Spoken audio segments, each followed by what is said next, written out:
we should be good. Okay, hello, hello, hello, hello, hello.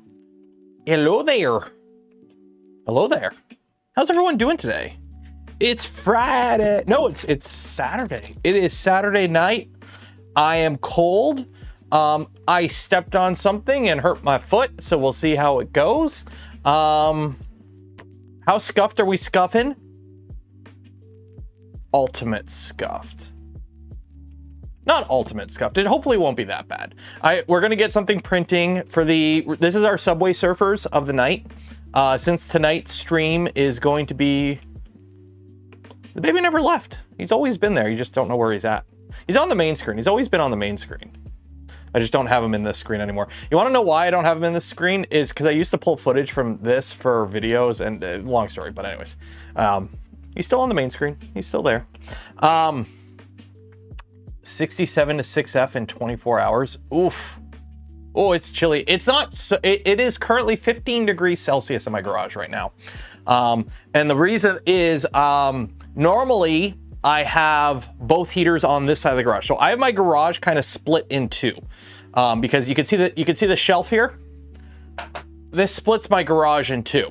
So I have, like, you can't see behind it, but I have like fire blankets and a tarp basically blocking off a whole side of the garage. So my garage, I only need to, when I'm streaming, I only need to heat half the garage, right? The problem is we're not working on this side of the garage tonight. We're working on this side of the garage tonight. So unfortunately, because we're working on this side of the garage, I have the heater on over on that side. So I have one heater here, one heater there. So the garage is not going to be as warm as it is. It's so cold in the D. For like the 5 people who are local to me who understand that reference from early 2000s. 58 in Portland, Oregon, feeling like spring. That is nice spring weather. So what we're going to do, first things first, what are we doing tonight? What are we doing tonight? We are building a paint booth. See that workbench over there with some 3D printed stuff on it? We need to turn that into a paint booth. Also a sanding booth. Now, you in your astute mind go, Taylor. Hi, my name is Taylor if you didn't know. Why would you put a sanding booth where you make a mess in the same location that you have a paint booth where you're finishing stuff? And the answer is simply, I ain't got room for both.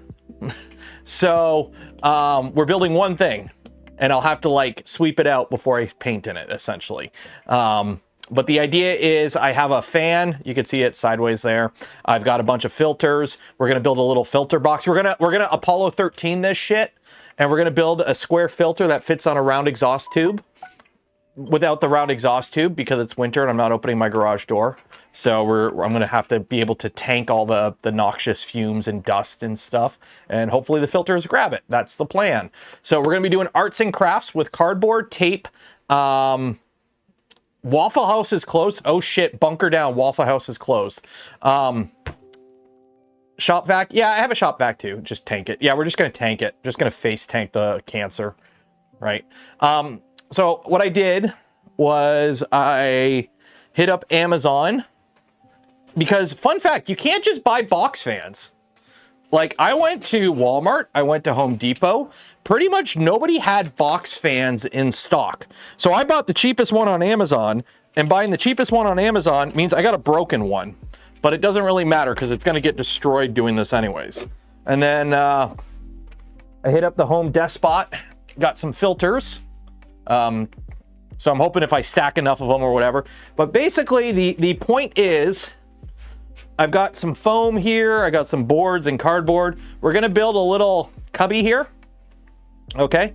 So that we can sand and prime and paint all our stuff. And this fan should hopefully just kind of suck all the particulate into the filters, and then I'll have it exhaust down towards the ground, and then I'll have more filters on the ground. That is the point. Yes, that's a Creality Falcon 2. You can't see it, it's not in frame. I gotta get rid of it because it's broken. I have another one in a box that I gotta set up at some point. And if you're wondering where the CNCs are, they're right here. But at some point, I got to build a bigger bench here so that these can actually operate, because running CNC machines on a plastic workbench is not a good idea.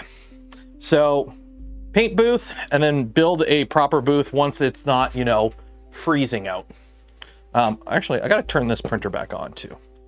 Let me plug this back in because I had to unplug this.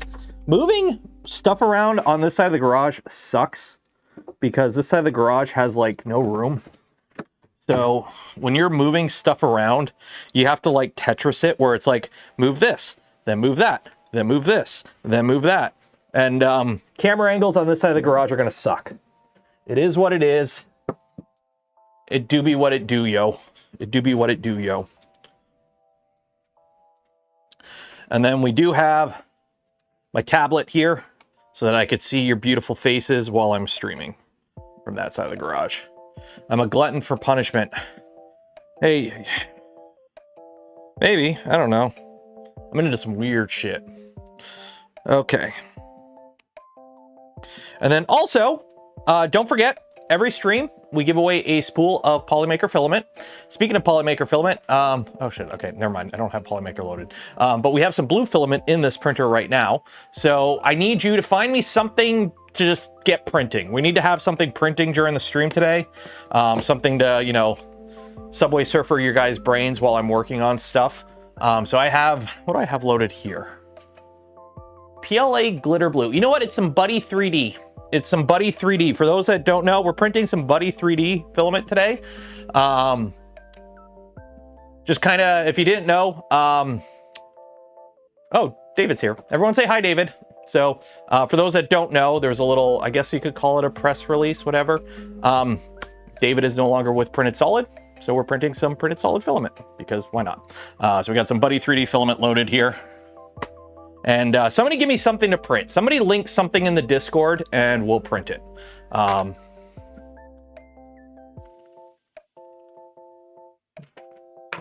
yes, so that Dr. Randolph, how are you supposed to pronounce it? Durandal? Is that a marathon reference?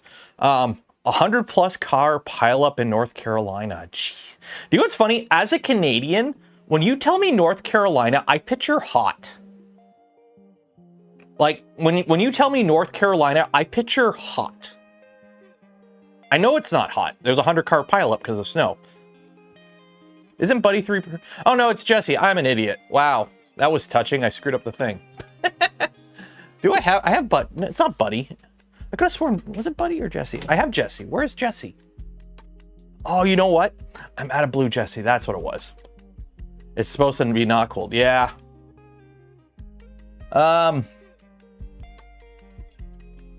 Typical temp this time of year is 50s. Okay, that makes sense.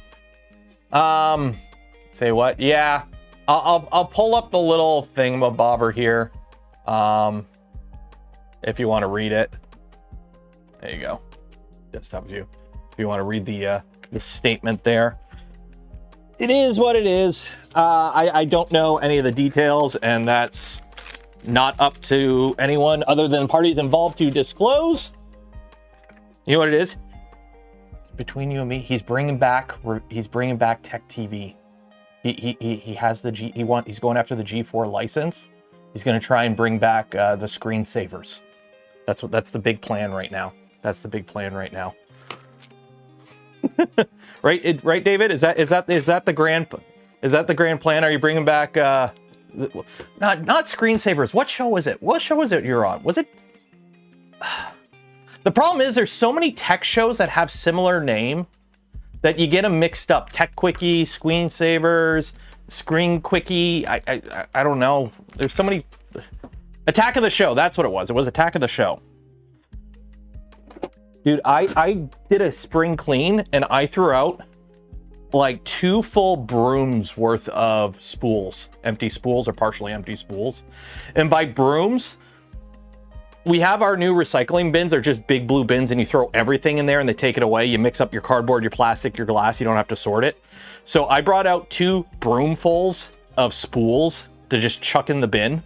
And if you're wondering what I mean by broomful, This is how I move spools around. This is how I move spools around. I use a broom. If you have to move a bunch of spools around, grab a broom and just stack them up. And then you can go to wherever and you just dump them if they're empty. That's how I move spools around when they're like, when I got to do some cleaning. Okay, did somebody give me something to print in the Discord? Kevin Pereira is just PA and G4 TV. Yeah. They brought back Dignation. That was pretty cool. They started doing Dignation again. I've watched a couple of them. Okay, what are we printing? What are we printing? What are we printing? Who's DMing me? Who is DMing me? Hi, Alchemist. Sup?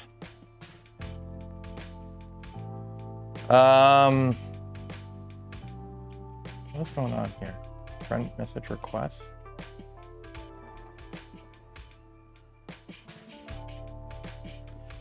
Okay, what are we gonna print? What are we gonna print? Contact Leo Laporte. Is anyone hiring? You know what sucks? I have, like, no joke, I have been looking. I've been, while I enjoy being a YouTuber, it was never a plan to be a YouTuber. It just kind of happened. It worked out that we needed one of us to be home all the time with the little guy because of reasons. And it just kind of worked out. I had a side gig being a D tier or an F tier YouTuber that I managed to upgrade to a D tier YouTuber.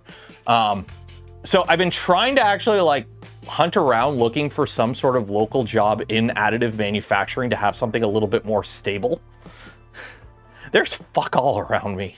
It is so disappointing having a background in tool making, mold making, living in like the mold making capital of Canada and one of the biggest mold making centers in North America. And there is absolutely diddly F in terms of additive manufacturing going on local to me. It sucks. It sucks. Okay, ice scraper. I don't need an ice scraper. I am a proud Canadian who has a proper ice scraper. Tiny desk vise. Well, I've got something blue here. We need something to print in blue. What are we gonna print in blue? It's popular right now. That's kind of funny. That is funny. There's poop squat for any jobs. Yeah, I know the economy's in shambles right now. I mean, what is it? BTC to USD?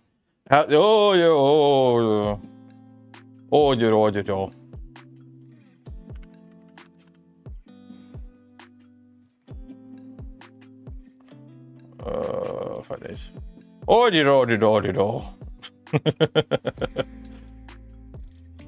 Not stonk. Joke's on you. You can't lose your life savings if you don't have life savings. Okay. You know what? Let's hammer this extruder. Let's do a Flexi Dragon. Let's do a Flexi Dragon. Why? We need to get more. I'm just putting hours on this printer right now. I printed, if you want to know, we printed the Thanos. I printed a bunch of other shit that I threw out because they were literally just like hours. I printed a giant cube and threw it right out just because I wanted time on the printer. But I want to make sure everything is happy and hunky-dory with this machine mechanically before we go and put the VVD on it. So I figure printing a bunch of random stuff would be probably a good idea. USD fell against AUD. The USD is down like 10% over the past year. The value of the US dollar has gone down 10%. So if your assets have gone up 10% in the past year in terms of like stocks or savings or whatever, you've basically got nothing. You haven't made anything because like your increase, if you didn't get a 10% raise at work this year, you got a 10% price, like it sucks. What really sucks is Google pays me an American. So, you know, the Canadian dollar is doing okay. It's still sucking. So if you want to help support the channel, the content I create, and the things I do, consider becoming a channel member, Patreon supporter, or hey, if you're really cool, gifting memberships to others. Ooh, no, we don't want a brim. We don't want a brim. No brim. No brim. We're like 20% because insurance. Dude, I just got my house insurance renewal. It went up a couple $100. I gotta call them and be like, hey, shit, put the mortgage-free discount on. Come on, discount. It's like over $3,000. I remember when we first bought our house in like 2016, our insurance was like 1,000 something dollars. Last year it was like 2,000 something dollars. So like 10 years ago, we paid like $1,500 a year for home insurance. Now it's like double that. It sucks. And it's like, we haven't done anything. Okay. Export G-code file. There we go.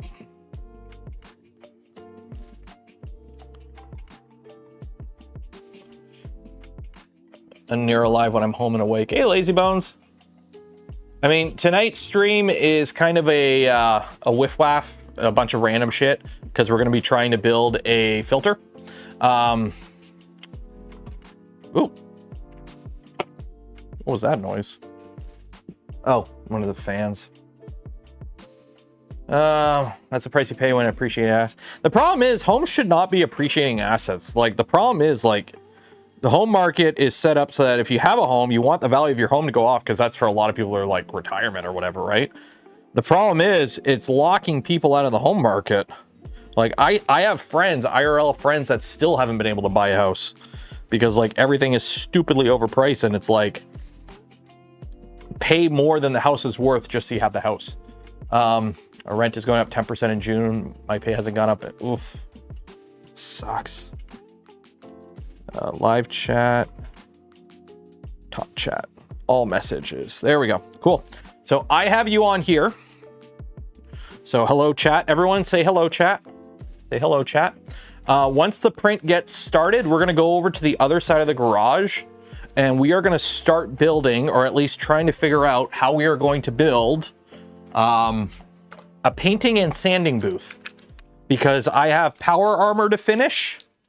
And we got other projects that I need a painting and sanding booth. I got to finish my mask from my dispatch. I got to finish my shroud mask. Got to do that. This is the duct tape I bought, which isn't duct tape because it's Home Depot HDX tape. But it was on sale and it was cheap. What is going on? Do I got a bad fan? I got a bad fan.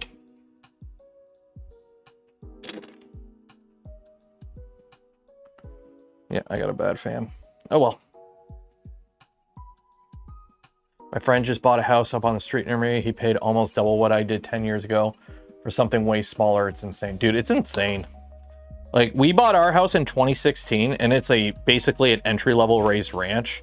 And it's like, we decided like, nope, we're not going anywhere. We basically worked on paying off the house as quickly as possible.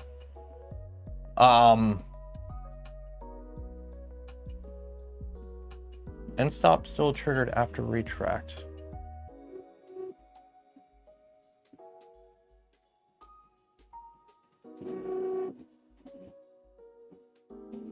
Do I have a broken wire?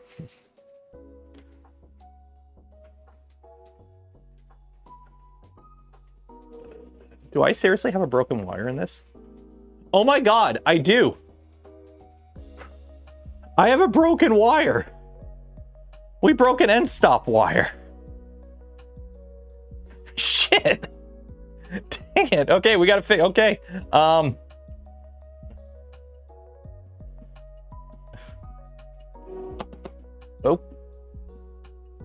Okay. And we're right at the top. Okay, let's bring you down.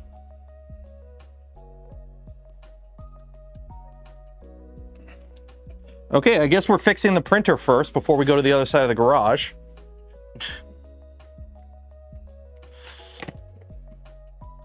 What the heck? What the heck? What the heck? Printer's like, I am graciously providing you with content tonight. And by graciously providing you by content, I'm just gonna break. Okay, shite. Okay, well, this is annoying. I mean, shit. Martin? Who's Martin? What filament? It is Buddy 3D GLA Glitter Blue. Okay.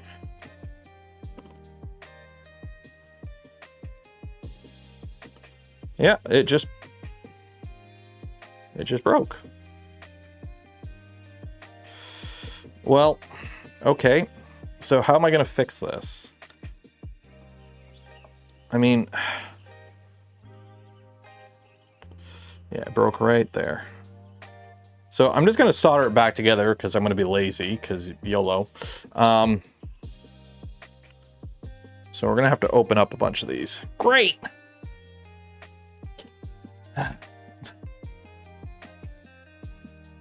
There's some more interesting info on Markipliers. Apparently it's doing pretty good. You got into 2,500. Yeah, it's playing at my local theater has it. I could go see it at my local theater. They're playing it like 3 times a day. You know why though? There's honestly not much else out there. It's probably just like releasing a movie in January is kind of a... January is a dead month. When it comes to media, January is a dead month. If you haven't noticed, all your favorite YouTubers haven't put out anything big in January because January is the worst month for YouTubers. It's the worst month for movies. Companies don't want to put ads in anything, so nothing makes money in January. January sucks. However, that means there's a lot of empty slots in movie theaters because nobody's going to go see Melania. And what else is out? You go see Avatar? Although, apparently there's a Sam Raimi movie that just came out that's supposed to be pretty good, from what I've heard. The Send Help is supposed to be pretty good, if you're into that kind of movie.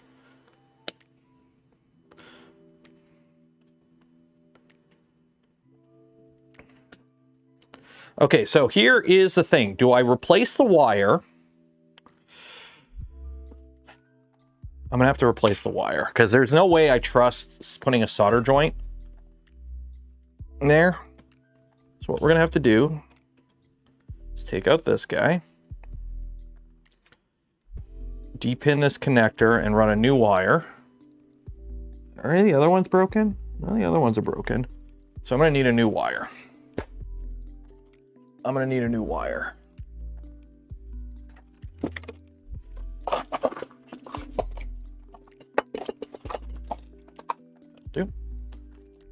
Go sensorless.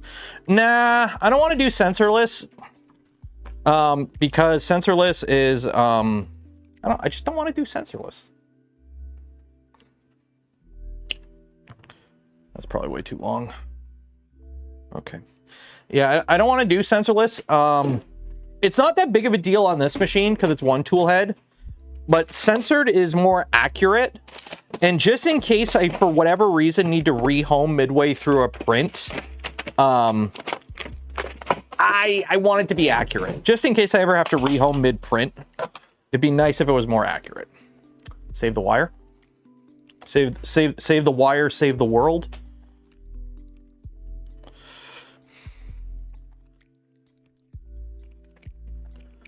Just relocate your Y end stop to the back.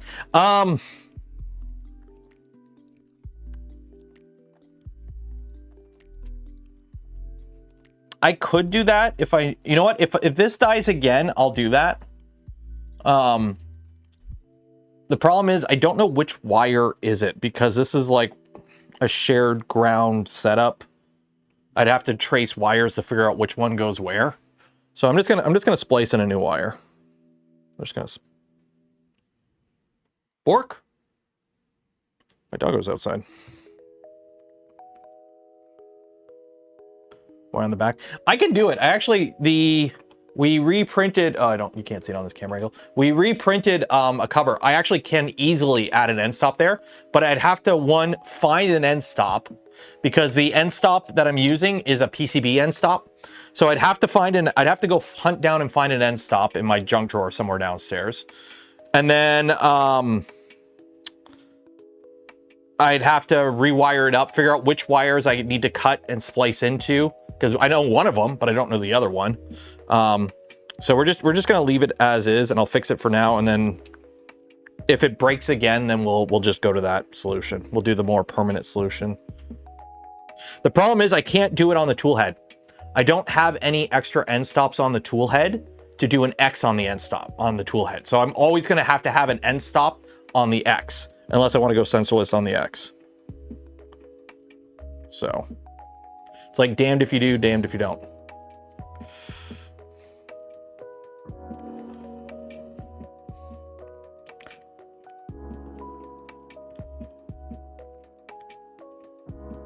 Okay. This is silicon wire that I'm splicing in because I don't have any PTFE wire here.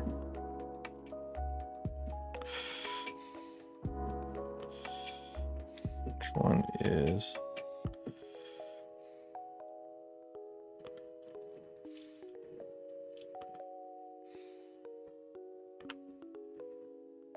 It's gonna be annoying because I'm gonna have to push silicone wire through a drag chain, but make it work, make it work.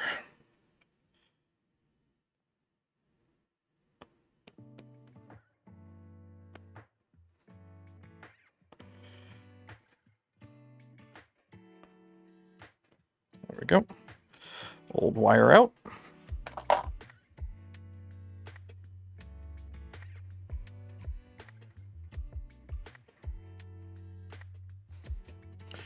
Do I have a soldering iron out here?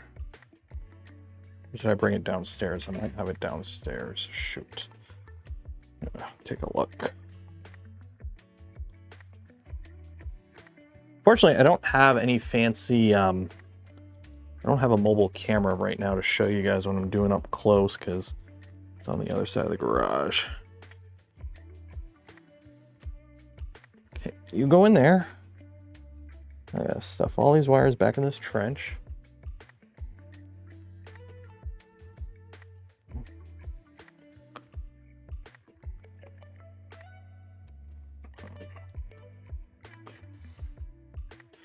Okay. Time to push some rope.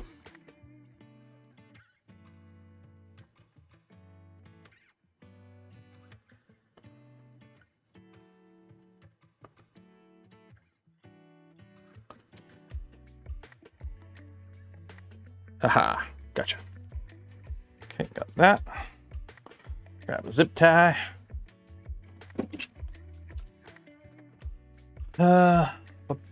Has anyone seen where your caliper ran off to?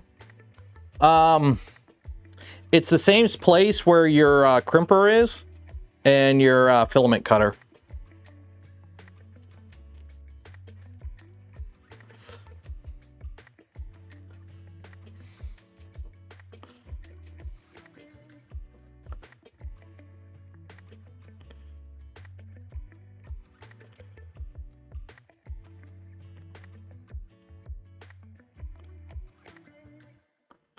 There we go.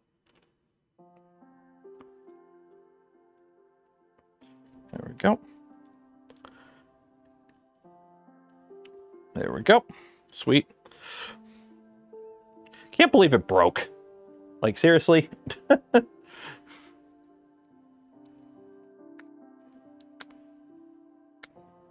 haven't had to replace a wire in a drag chain in a long time. Like, it has been a hot minute since I've had to replace a wire in a drag chain.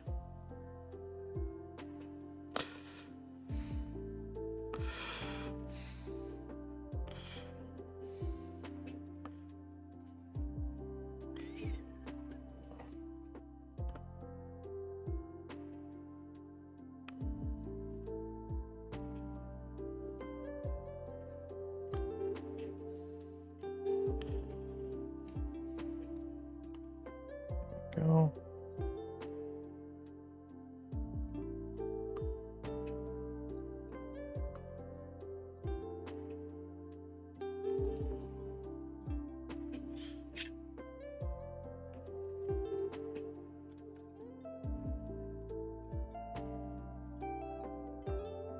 So Fallout is ending this week. What are the odds that they're doing a remaster of Fallout 3 or New Vegas? Because apparently there's like a countdown clock on the website. And people are like, it can't be just for like the final episode of the show. Because they didn't do it for any of the other episodes. But now there's like a clock. And people are like, oh shoot, is this going to be like the... because they stealth launched Oblivion remaster. So everyone's like, oh shit, are they going to do it with Fallout 3 or New Vegas? And I'm like, I hope so. I really got to beat New Vegas. I got to play New Vegas. I've played it, but I've never beaten it. And the problem is the game is just, it's old. And there's quite a bit of jank to it. And it's like you need 20 mods to have it run stable on modern hardware.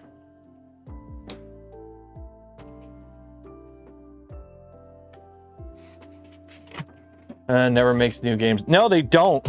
I mean, they make one game per like console generation now. They had Fallout 4 in 2015 or 2016 or whatever. And then they had Starfield in 2023. If we're lucky, we'll get Elder Scrolls 6 before the end of the decade. And then that's about it.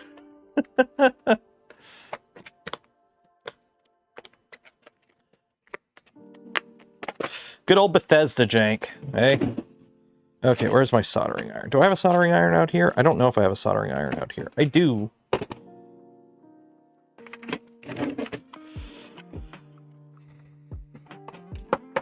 Do I have solder out here? No, it's downstairs. I gotta go downstairs and get my soldering stuff. Yeah, I'll be back in 1 second. My soldering stuff is downstairs. While I'm gone, Bob is in charge. Bob's in charge while I'm gone. 1 second.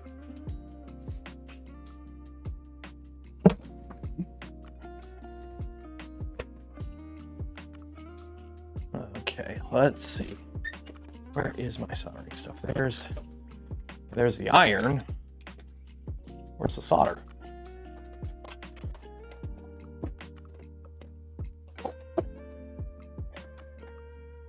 Where's my solder?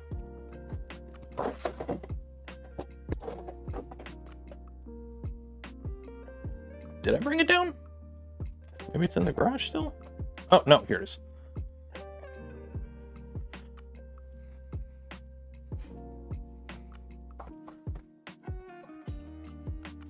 There we go.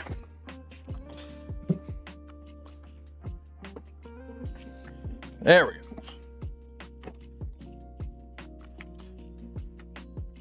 The less said about Starfield, the better. Yeah, Starfield is a game that exists, and I have no desire to ever play it. It looks... Starfield is a game from 2015, released 2 years ago. That's kind of what it feels like. It's a game from like 2015, but it's brand new.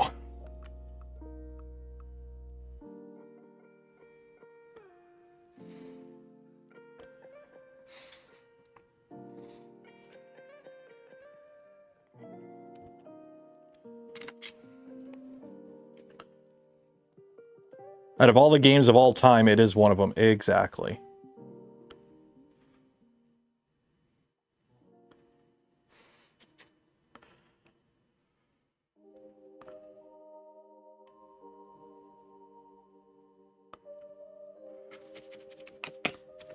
Okay.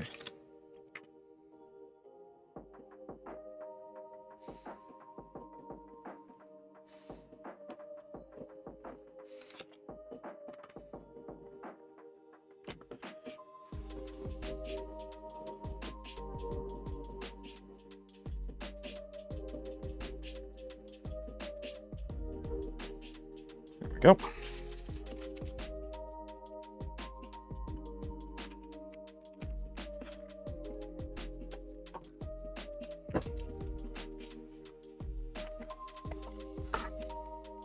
Star Wars mod. The problem is it doesn't really fix the game.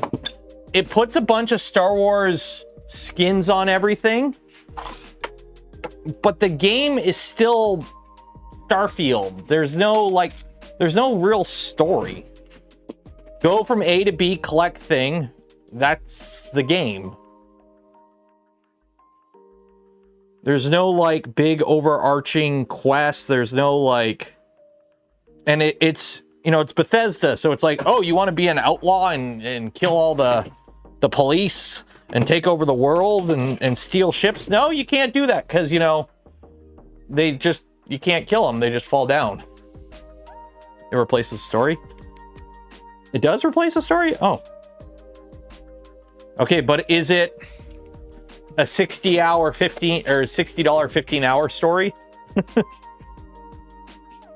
Like, does it make it worth buying the game? Does it fix the problems?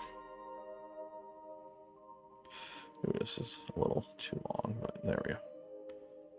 Okay, so just put a little zip tie on this and we're good to go.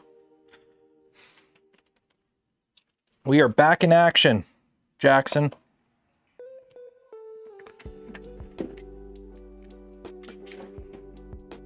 I got an A1 by Bamboo Lab, and I find videos that say cut the filament and an angle or cut it straight. What method?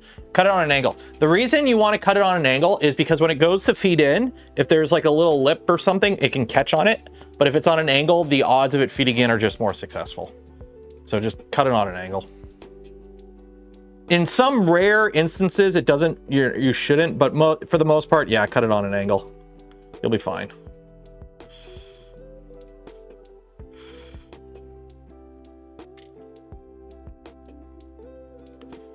Go.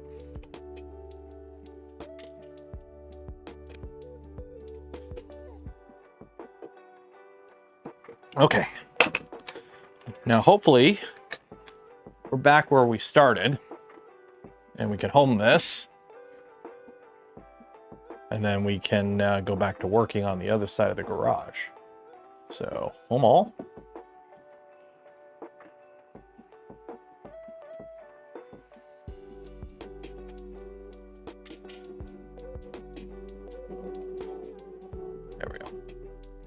We're gonna have to do a QGL.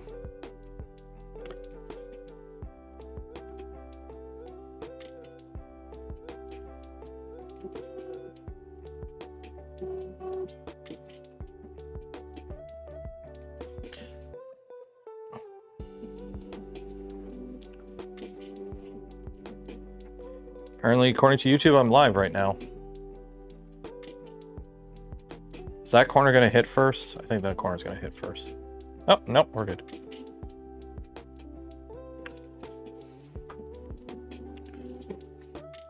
The bright light LED. Yeah, the LEDs are pretty bright. Let me turn them on. Case light on.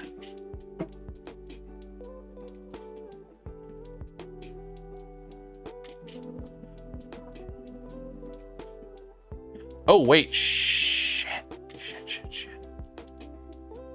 That's a problem. Shit.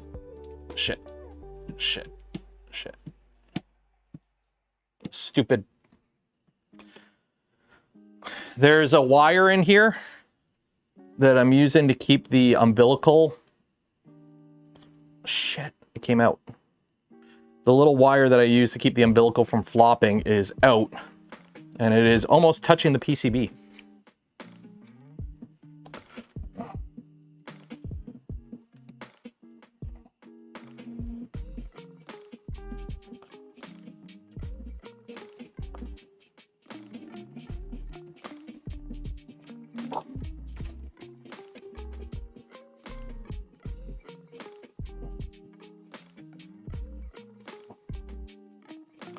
Yeah, shoot.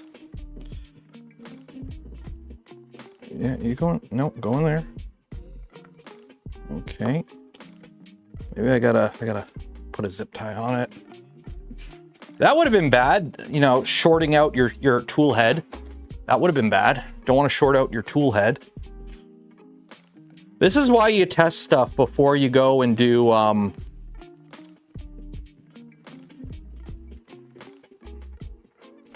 zip tie broke. This is why you test stuff before you go and mod it. Because the last thing you're like, why is the machine all of a sudden not working? Well, because you shorted out your tool head.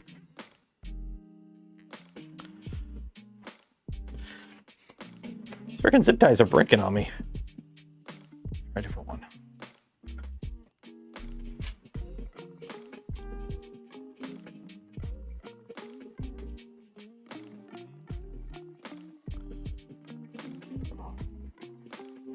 Okay, hopefully that stays there.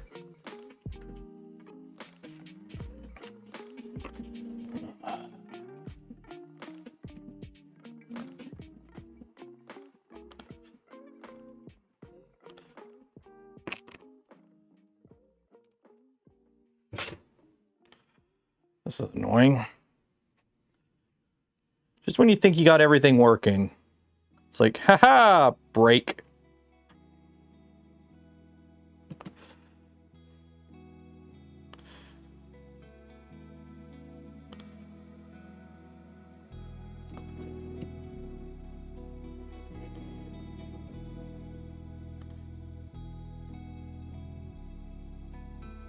There.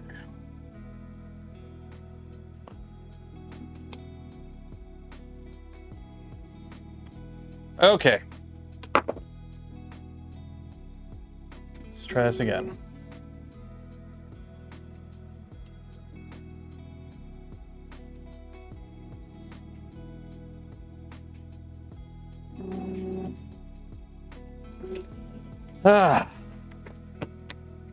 You never tried red currants? Ever I said I should try one. I was blown away in the Ukrainian store. Red currants, is that like a berry or something?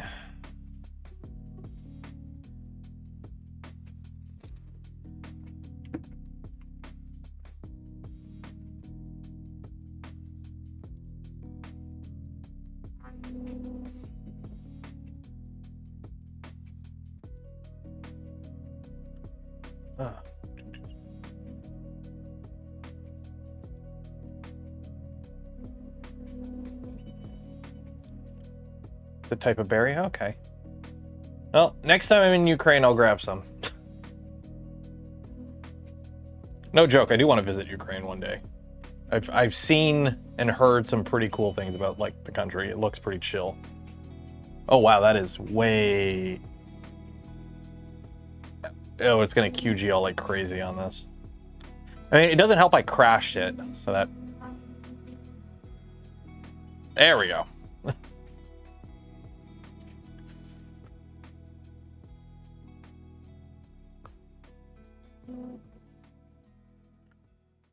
Programs for laying out placement of electronics on a 3D printer. Tetris? I mean, it's going to depend on your printer. And the problem is, like, if you're building a kit printer, follow what the kit instructions are. Otherwise, you're going to just have, it's always going to be somewhat boutique of a non-standard, because it's going to depend on what controller board you're using, what power supplies you're using, you know, what printer you're building, you know, because, you know, a 250 has less room under it than a 350. Honestly, just get to the point where you got your build, take the electronics out, and just kind of just start putting them where they kind of work. I have never done a proper layout. I've always kind of YOLO'd it. Like, let's be honest, if you're doing it smart, you're mounting stuff to DIN rails. So mount your DIN rails and just start clicking stuff on and wiring it up. I like to wire stuff up so that like all my high voltage electrical is like in its own area, and like we're not having high voltage stuff run everywhere. So I like to keep all my high voltage in one area. But like, there's really no set standard. Most modern electronics are pretty hardened for static and whatnot and interference. So it's not like you have to worry about like, you know, ooh, the Raspberry Pi is next too close to the power supply and it's causing the electrical interference, and, you know, it's fluctuating the flux vortex. You don't gotta worry about that shit. Shove it under the hood, wire it up, off you go. Try jam on toast. Ooh, okay, maybe I'll keep an eye out next time I go in the store. But yeah, if you have a CAD program, most common electronics, you can either have the CAD files, or you could just quickly, like, the GitHubs will have like the PCB layout, and usually there's a size, so you can kind of just block it out in a basic CAD program usually. it's one of those things I've never really worried about it to the point where I've actually worried about it. There's enough room. You could shove it in there. Look at some other printers for inspiration kind of thing and just kind of YOLO. Best way to do stuff, watch somebody else do it and put your own twist on it. So.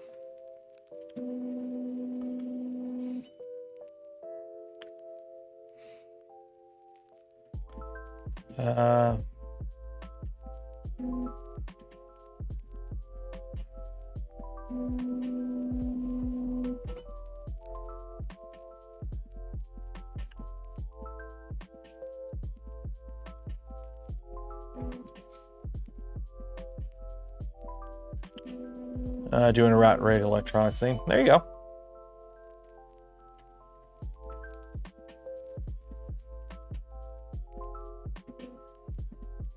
I forgot how long it takes to do this.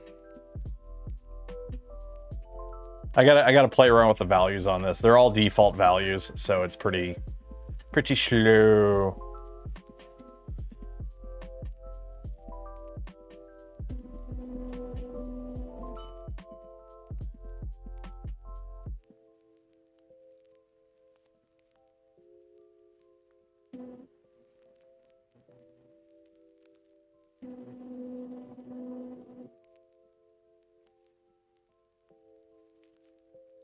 Okay, there we go. Now let's get it printing. And hopefully, once the print gets going, then we'll start faffing around with the filament dryer, or the post-processing area. Would you choose Box Turtle or Big Tree Tech Vivid? Well, good thing I have both. So the plan with this machine, once we get it up and running, and we get it all calibrated and everything, like right now the machine's going. I could put a VVD on this right now, or a Box Turtle. The plan is basically to have this set up so that we'll set it up with the VVD first. We'll do a bunch of testing with it, see how it goes, and then we'll put a Box Turtle on it, do a bunch of testing, see how it goes. So this machine will have both hooked up to it over its life, and we'll be able to try both and compare and contrast. I got a feeling, functionally, they'll both kind of do what they say they do on the tin. Shouldn't be that big of a difference functionally between the two. It'll come down to what features you want. The VVD has a built-in filament dryer, for example, and it has a built-in enclosure that comes with it. I know you can get an enclosure for the Box Turtle, and I know you can get a dryer for the Box Turtle, and by dryer I mean you just get the polymaker dryer and you attach it. But the VVD is you take it out of the box, you hook it up to the printer. The Box Turtle, you have to build it and mod it to suit your needs. But you have the advantage of customizing it. You want a 2-unit Box Turtle for your Micron? Go for it. You want a Box Turtle that is like 3 units and designed to fit the bigger spools because you're just using it for filament rollover? Go for it. You want a Box Turtle that is literally 24 units in a shelf because you are lazy and you never want to go downstairs to load filament in your printer and you just want to be able to select which filament from a drop-down list and just go? You can build it that way too. Whereas the VVD is the VVD. It is what it is. So...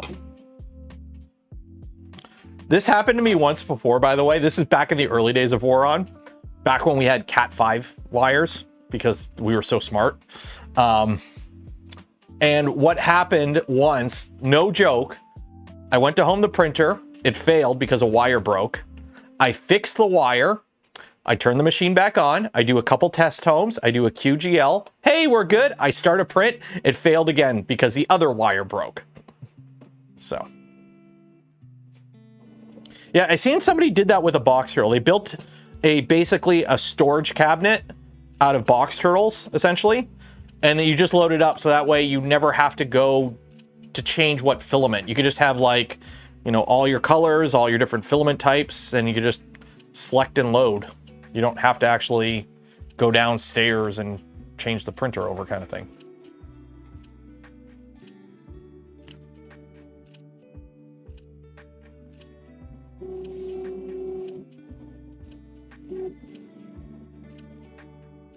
What type of Cat 5 did you use? It was like whatever your generic standard Cat 5 was. Like literally the cheapest, like generic standard Cat 5. This is back in the old days when, you know, we used Cat 5 for bed flingers because it was easy for like sensors and whatnot because they were already stranded pairs, they were already twisted pairs, they were color coded, they were usually in umbilicals. I think Voron was one of the first like printers that like, hey, let's put this stuff in drag chains, and it failed horribly. It failed horribly. So.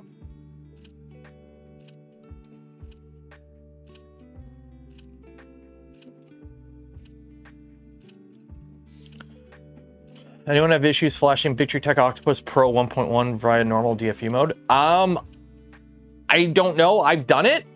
I don't know what kind of trouble you're having. Ask on the Victory Tech Discord. Solid Corn 3. Oh, it was stranded. No, it was stranded. We used stranded. We made sure to use stranded. The problem is it was still pretty it couldn't handle the bend radius. It couldn't handle the bend radius. So.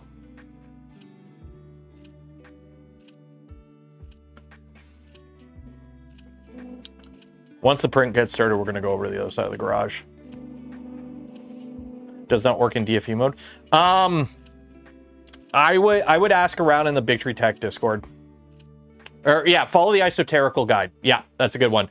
Just Google esoterical printer guide and follow the esoterical guide. Put whatchamacallit on it. Launch controller, whatever the heck it's called. So you don't have to do the stupid way of flashing it anymore.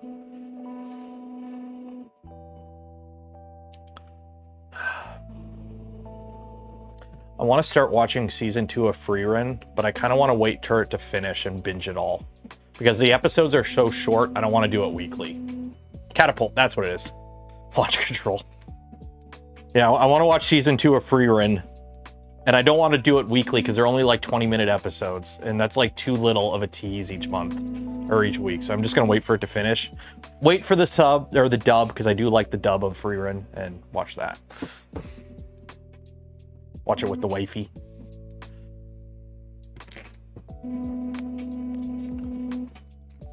You have to flash it. Yeah, but later on you don't have to flash it. You can flash it easier down the line. Stranded cat would break. It doing. 1 second. Do I have? Yeah. You just get stranded cat cable and put it in a drag chain and do this repeatedly for a couple 100 hours. Yeah, it's gonna break. It's gonna break. Hey, Rebecca. Remember, don't forget to like the smash button, ring the bell, subscribe if you're not subscribed, and in the comments below, or in the video description below, ooh, I did not set up. I keep forgetting this doesn't have a purge on it. I gotta get a better print start macro on this machine. It just goes right into printing, or at least a skirt. Are we good? Yeah, it's good. Good enough. Okay. Hope it's not as cold. It is cold out here, but I have 2 heaters going, but it sucks because I have a heater on this side of the garage and then I have a heater on the other side of the garage. So let's go do arts and crafts. So let me grab my tablet. I'm going to try as best I can to give you somewhat okay camera angles, but I am very limited in what I can do on this side because this camera is, it's not that wide angle. It's like a 32 millimeter lens, essentially. So,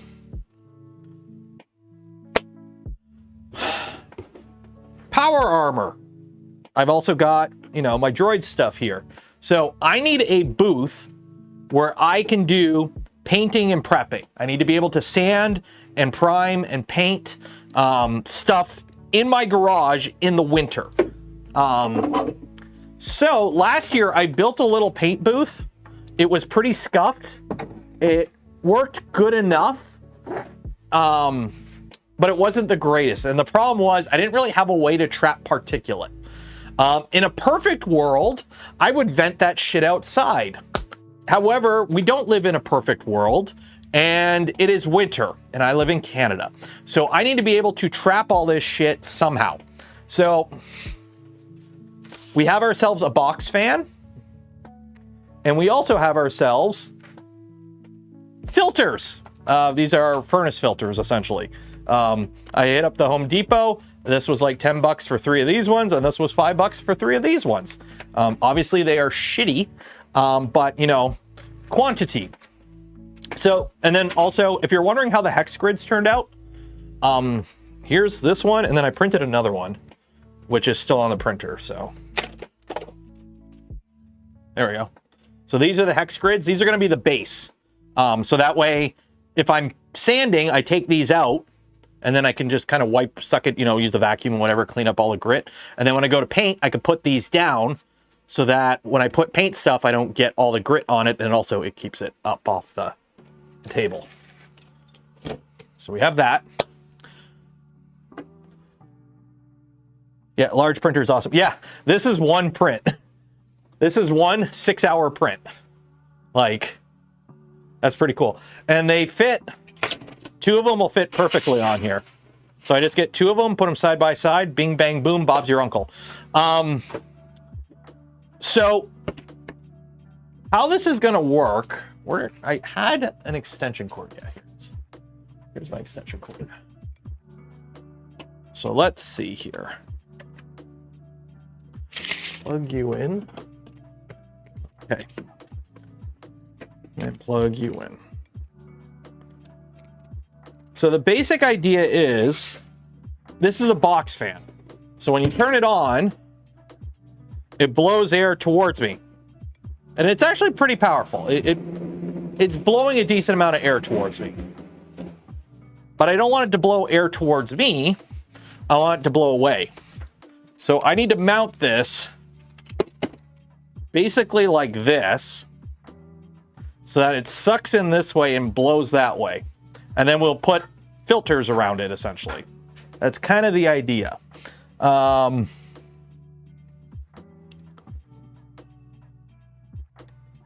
If you don't have the infrastructure to handle snow. Yeah, like for us, we have the infrastructure to handle snow, but I know down south, a lot of people don't. So it kind of sucks.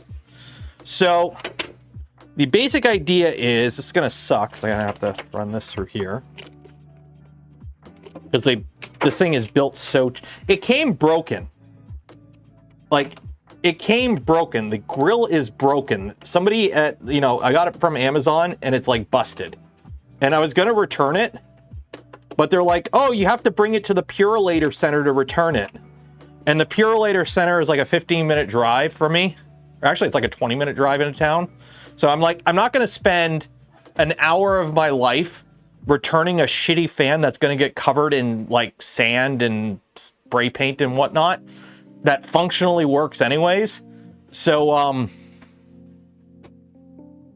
YOLO. So the idea is, we're just gonna build up a little box around it out of cardboard. This will be mounted there. We'll build up a little box around it. I still have a bunch of the insulation from enclosing this printer, so we'll build a little box. We'll put a bunch of filters, and then hopefully when I'm working on stuff, it'll suck all the crap into that.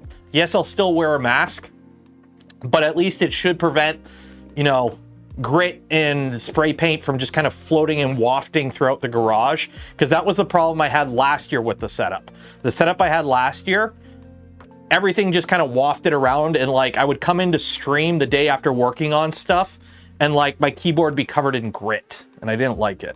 So this is a Venture XL. It's a Venture XL. So. And then hopefully no cancer. I smoked for a decade, and then I worked in a mold shop next to a 3,000-ton injection molding press. I am pretty sure I'm on the list, and I've kind of accepted that. Also, I've got a pretty bad history of that kind of shit in my family, so. It sucks. It is what it is. Wow, these are really shitty. These are shitty. Oh my god, these are shitty. Okay. Note to self, don't buy the absolute cheapest ones. I mean, I'm probably going to end up breaking these down. But the plan is that going to be... Yeah, so the plan would basically be, this is how it's going to look. Have a bunch of filters in front, have filters behind, suck the air through, capture the bad shit. That's kind of the idea. but we can't have the filter sitting right on it because we do need some air pressure. We got some cardboard here, and we are going to build a box. I need HEPA filters. I know HEPA filters would be great. HEPA filters are expensive though. We're doing the $6 million man build without spending $6. It's the $60 man. I need my knife. Where's my knife? Where'd I put my knife? Is it downstairs? Did I bring it downstairs? Shoot, I brought it downstairs. 1 second, I gotta go get my knife. Here, watch the printer print. I'll be back in a second. Early detection is the best way. Oh, I know that.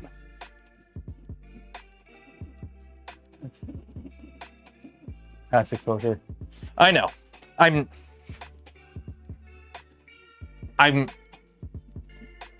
how do I word this? I'm playing it up for the camera.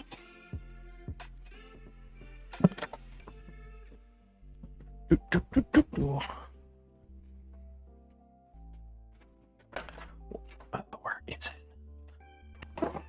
Where are you?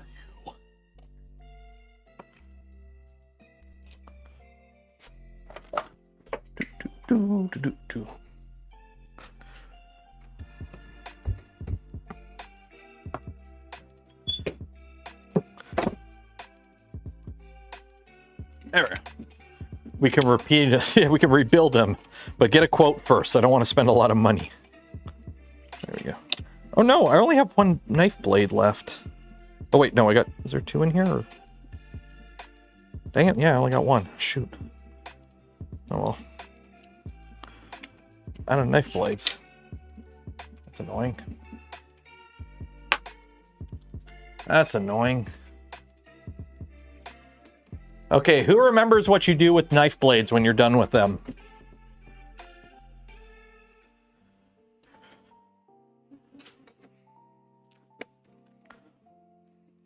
Anytime you're throwing away knife blades, tape them up. Wrap them up in tape. Or cardboard. If you have it, put them in a piece of cardboard, fold it up, wrap them up.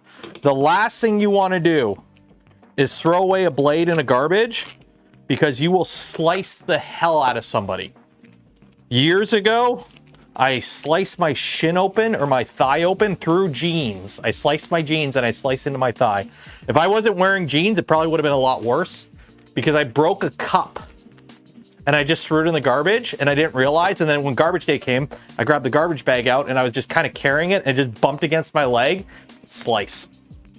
So, anytime you're disposing of anything sharp, do it. Pretend somebody's going to grab it with their hand. So, stick them in the wall. I mean, that used to be a thing. For those that don't know, if you have an older house, like we're talking an older house that hasn't been remodeled, in your bathroom, behind the medicine cabinet, there might be a little slot. You're supposed to put your razor blades in that because in the 50s, nobody gives a shit about the future, right? Good old boomers, eh? I'm actually pretty sure it's older than the 50s. I'm sure it's been around for a while. But it's like, you're never going to shave it. You're never going to go through enough razor blades to fill up the wall of your house. So you just put your razor blades into the wall of the house. And like when people are doing remodeling of old houses, when they tear down the walls, they got to be careful of that shit and find a mass of rusted razor blades in the wall. Yeah.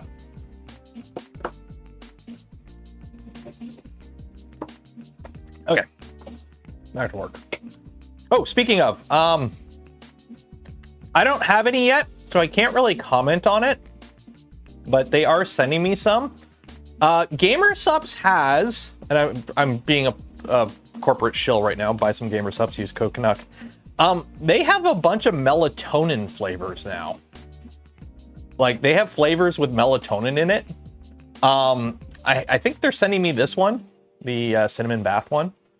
I have tried them before, because I do usually take melatonin to help me go to bed. And they did send me some samples a while ago. They knock you out. They knock you out. So if you want to have some trippy melatonin dreams and fall asleep really good, Give it a try. So I have tried it, but just the sample. I haven't actually tried the actual tub of it yet. Okay. Let's get to this. Let's get this movable feast underway. Okay. So let's start with this side. Start with this side.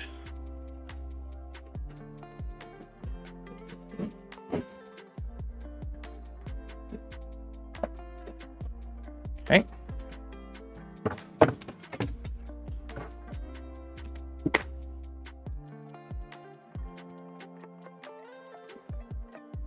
Right about there.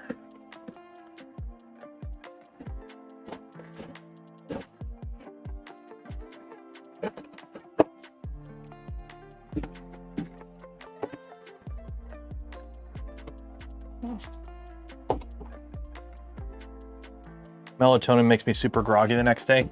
I've kind of noticed that too. The problem is, like, I have a hard time going to bed unless I'm exhausted. Like, I can fall asleep like that when I'm tired. The problem is if I'm like not tired, like say for example, like, oh, hey, I'm flying out in the morning or I need to get up early in the morning. I'm going to go to bed early so that I get up early. I will just sit there in bed until like 2 in the morning, just not being able to fall asleep. So I've kind of got in the habit of just taking melatonin to go to bed, and it's helped. It has helped.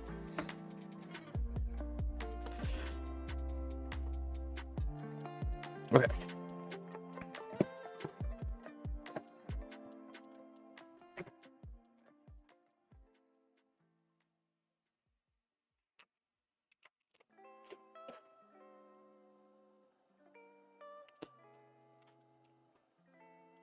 I don't know how good this tape is. I probably should have got some actual better tape, but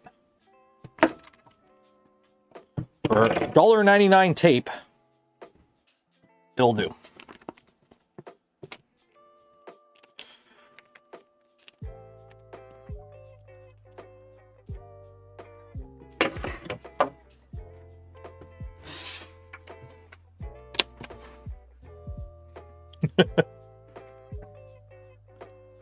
Are those blades recyclable? I mean, I'm sure you could recycle them if you had somewhere to bring them to. I kind of don't. So, like, I'm sure I could put them in the recycling bin, but then I'd have to put them in by themselves, and I don't want to risk it. I don't want, oops, shit. I have to cut that out. Okay, you know what? We're gonna have to adapt that, yeah. Okay, so you're gonna go there.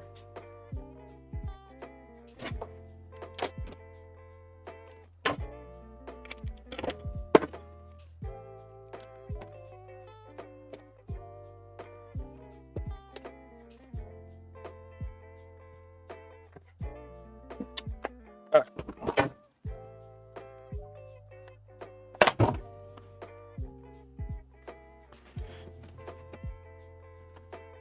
There we go.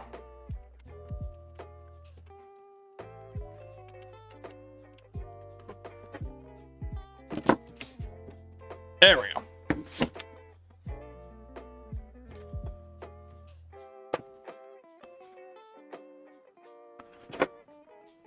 Print a sharps container. A pharmacy to hold blades. Okay. I mean, like, I go through one of these every month or so, so it's not like I go through a ton of blades.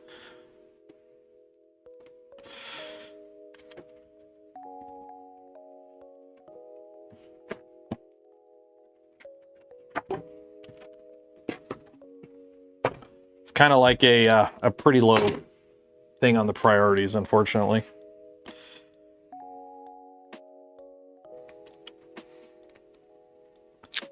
It's mandatory here for follow. Right. I guess that makes sense. Like, yeah, if you had, like, you know, if you had diabetes or something and you had to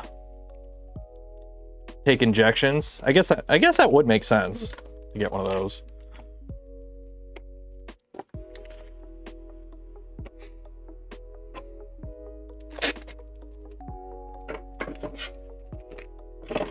Shaving blades come in disposal. Okay.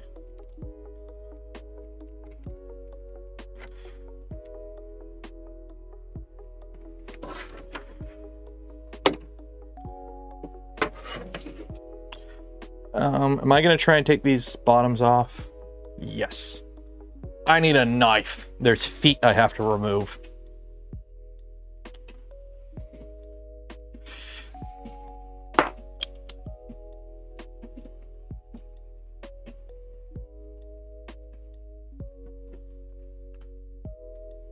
There we go.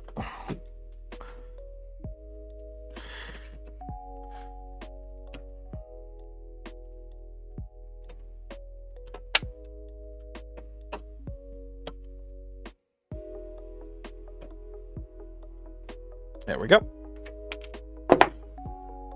A knife? That's not a knife. I see you've played knife as spoony before.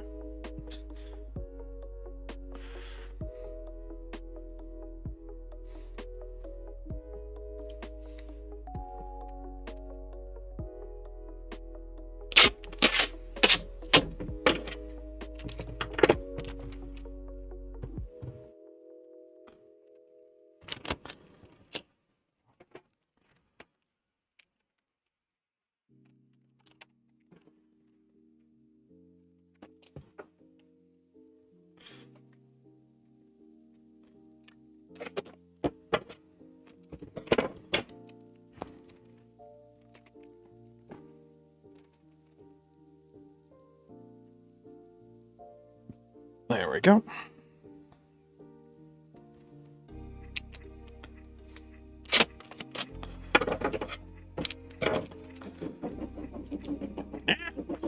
Ow. There goes my hair. Yeah, this is like the longest we've had snow on the ground in like years. Not gonna lie. Like, I don't think it's supposed to get above freezing down here for like a while. It's insane how much snow we got. Like, it's crazy.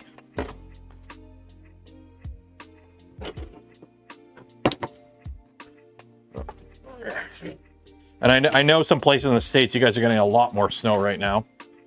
But like,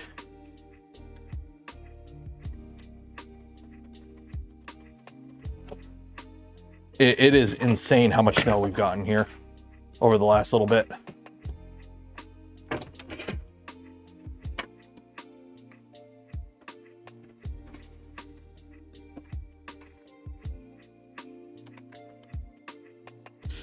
I don't know where I got this cardboard from. I kind of wish I'm not wasting it. This is double ply cardboard. This shit is... I kind of am regretting using this stuff now because this stuff is strong. It's a good shit.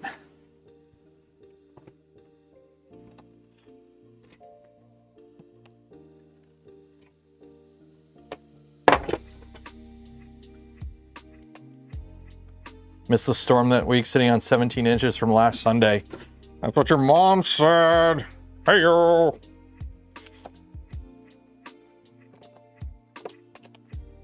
Yeah, we got it. We really haven't had much snow since that initial storm last week or earlier this week or whatever it was. It just hasn't gone away. It's still snowing a little bit during the day, but like a centimeter of just kind of blustering, nothing crazy.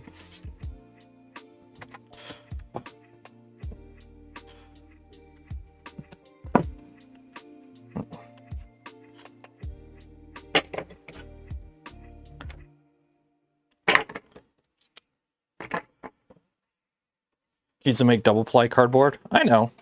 I've watched enough Peter Streeple to know how to make anything out of cardboard.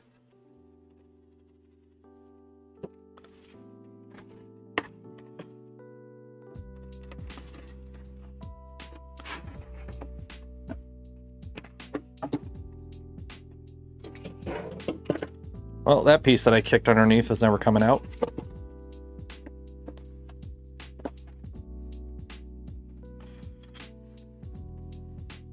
There we go.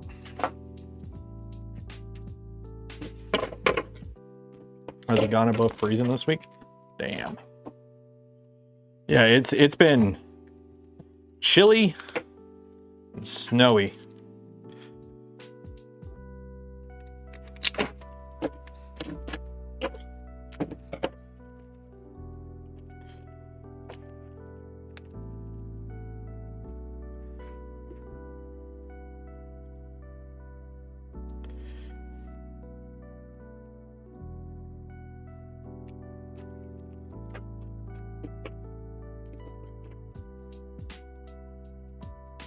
Although I will say, I much prefer this. I much prefer it being freezing out with snow on the ground than our normal winters that we get here, where it's like just cold and dreary and boring. Like I'm sorry, if it's winter, I want snow.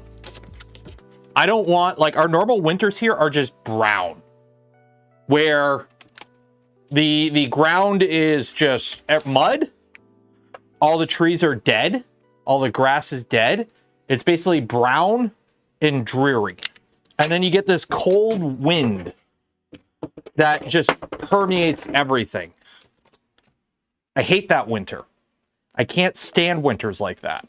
I'm like, if it's going to be winter, I want it to be winter.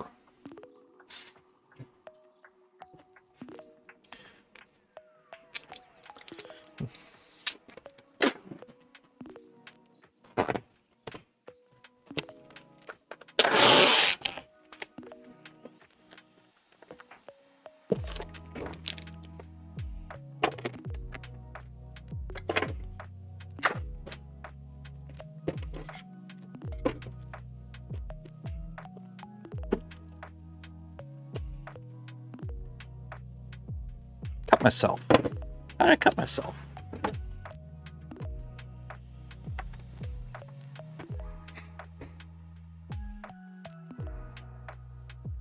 What's it gonna be used for? I'm building a sanding booth and painting booth, and I need to trap all the particulates.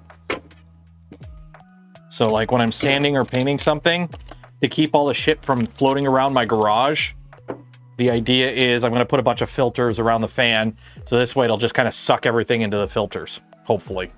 If it works, it works. If it don't, it don't. I did a very much smaller version of this last year in my setup, which I've taken down. That's why you don't see it. And it worked actually pretty good. It did work okay. Didn't work great, but it worked good enough, but it didn't work good enough. So I figure if I go bigger with it,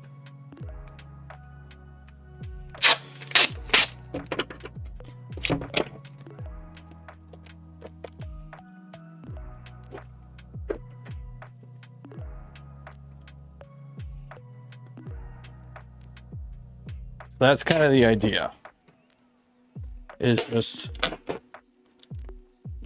build a box. We're doing the Apollo 13 method,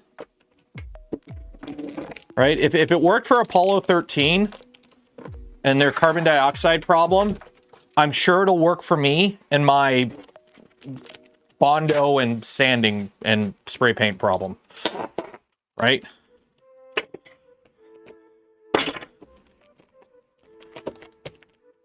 Worked for Tom Hanks, it'll work for me.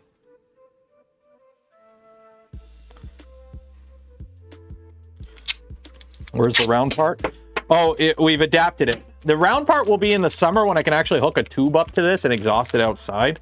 Problem is I can't really do that right now. Okay, so this will basically go like this.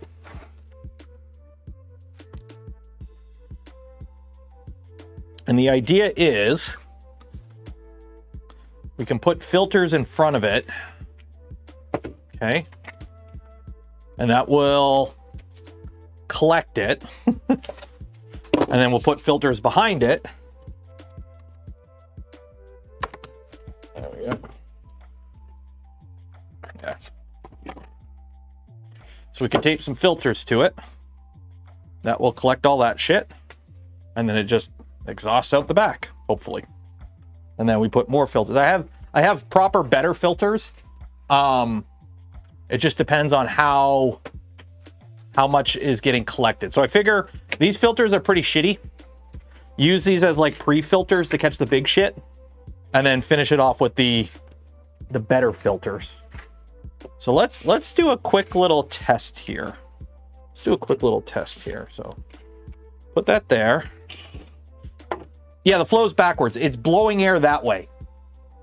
I have the filter, I have it backwards. So let's do a little test. Let's make sure we're actually getting air movement through this. We read, making a filter. Making a filter. You know what's hilarious about those 90 movies? Biodome, and there's a couple other ones. How many times Jack Black is randomly in it? Jack Black's in Biodome. Did you know that? Jack Black's in Waterworld. Did you know that? Like, Jack Black before, I think, School of Rock, was just kind of like a really common, was just a very prevalent B, like, extra in movies.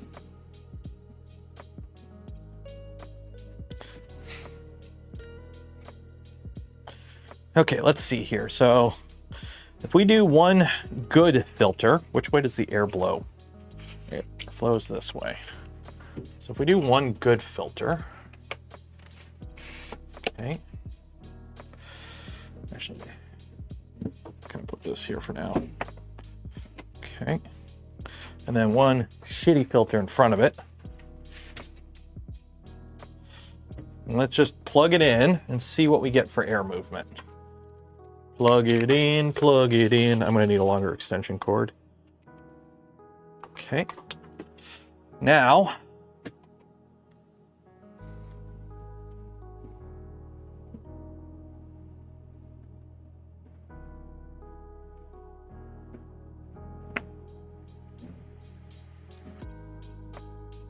no, it's blowing air. Like it's enough of a filter that it's sucking the filter to it. So there is air movement. Let me grab a my handy dandy airflow tester.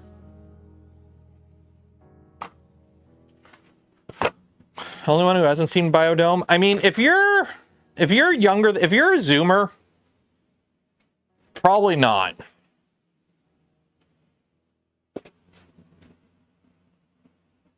Like, I mean, it's got enough suction to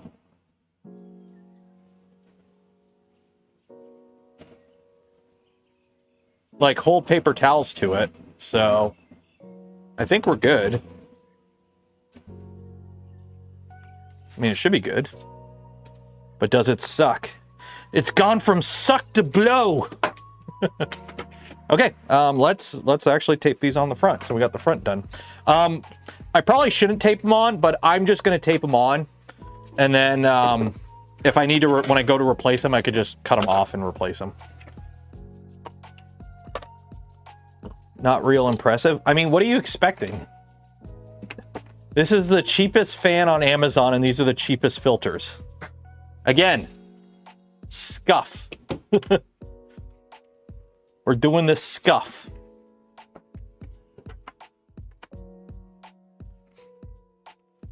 Like, were you expecting to see like it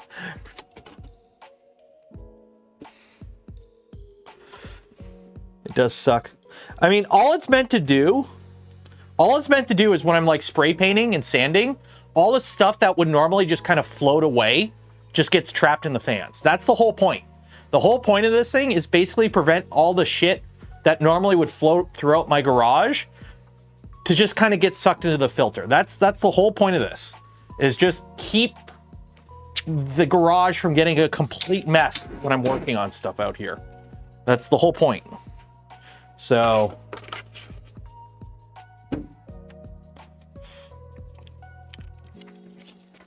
would I like to make a better system that actually like performs really good?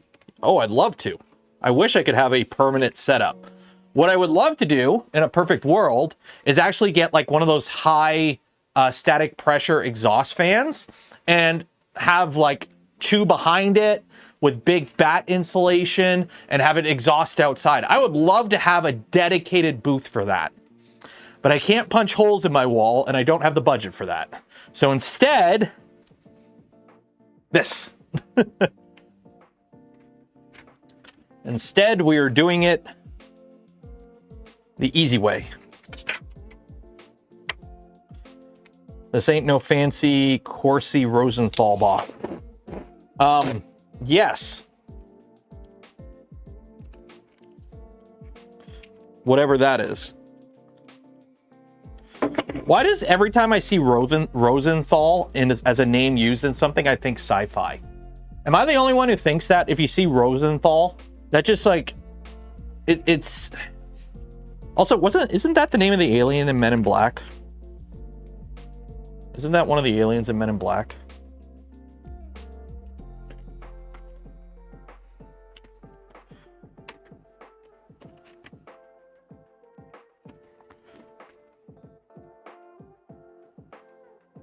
Einstein-Rosenthal Bridge. Is this the only Benchy's version of only fan? Oh shit! Did I accidentally block somebody from the channel? Shit, no. Show. Troy, I have to approve your message, and it's not letting me. Another moderator. Apparently, saying OnlyFans is filtered in YouTube chat. I mean, I get it. There's probably bots that spam it, but an old range hood. That would also be another good setup. A range hood would be nice too. Like an actual proper range hood.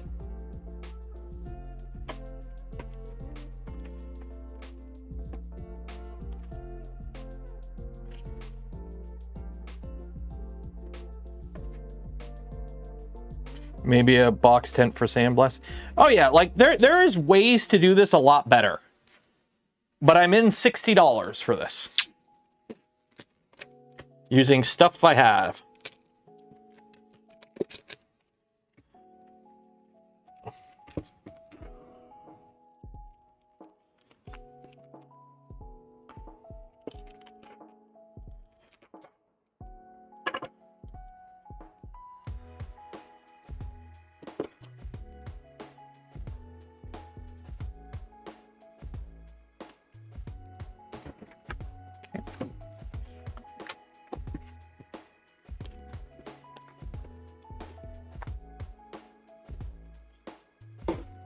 And then I am going to have to do some more work in the back. We're going to have to cover up some stuff here, move the light up here, because I don't want to be spray painting getting this covered. Downdraft table. Yep, a downdraft table would be great too, but that would involve building a downdraft table.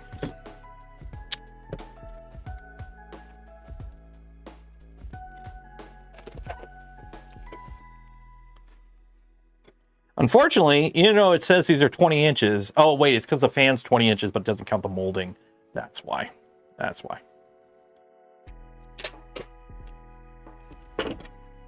That's why.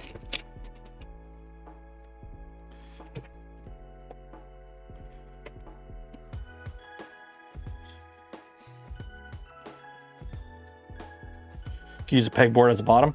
I could. That might be something I do down the line. But this is like, for right now, nice and quick kind of thing. I'm going to do this. I'm going to have to do this.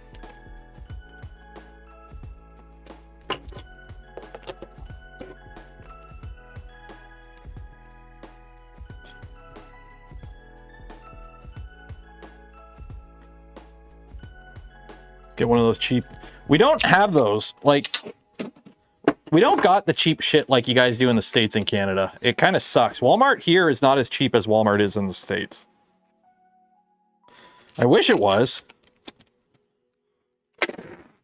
but it's not.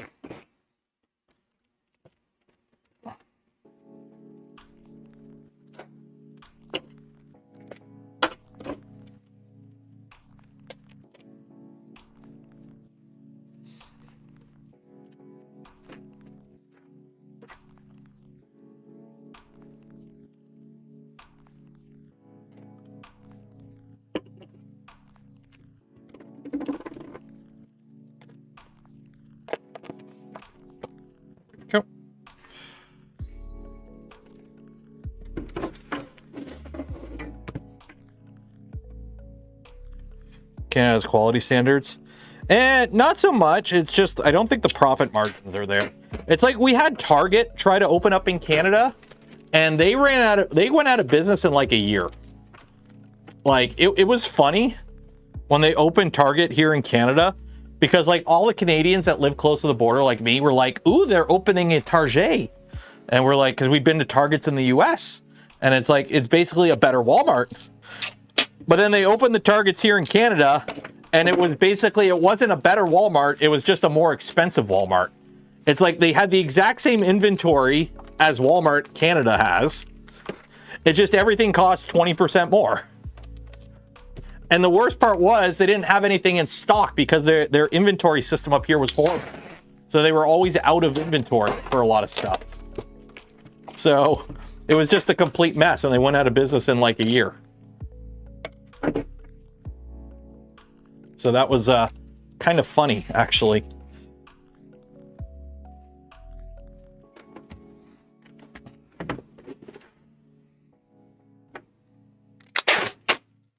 Nice stores, though.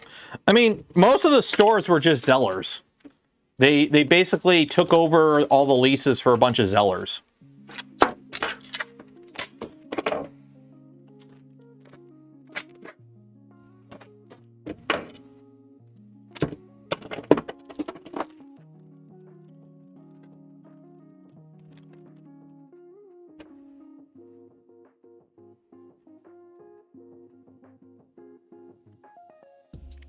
They pay too much for Canadian. Our taxes aren't even that bad. I always find it funny when Americans are like, you guys have such high taxes in Canada. It's like, not really. I mean, they're higher because they're in Canadian dollars, and the Canadian dollar isn't worth as much, but like, it's like. And then we also have higher standards for like food and whatnot. So it's like, for example, you don't get meat as cheap as you can in the States, like chicken and whatnot, because our food standards are higher. Like, we don't have chlorinated chicken up here. Okay, so that is that. Let's plug it in and see how it works.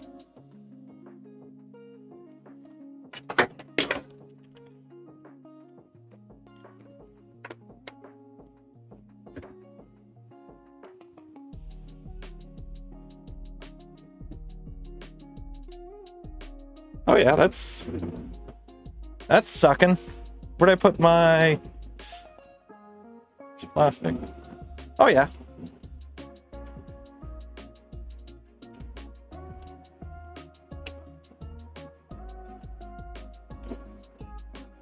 Oh yeah, there is definitely air movement. Okay.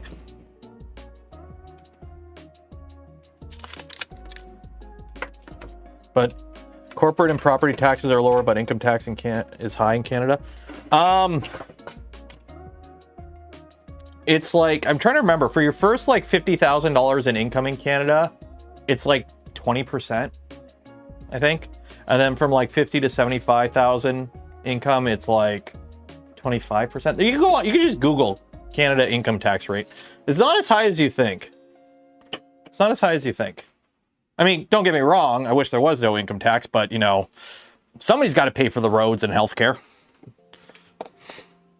And I like my roads and healthcare.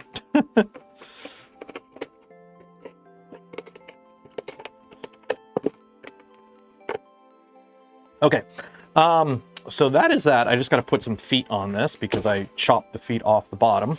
So we're just going to make some feetsies here. Much lower than the UK. Yeah, the UK is pretty high from what I've heard. Remember, don't cut towards yourself.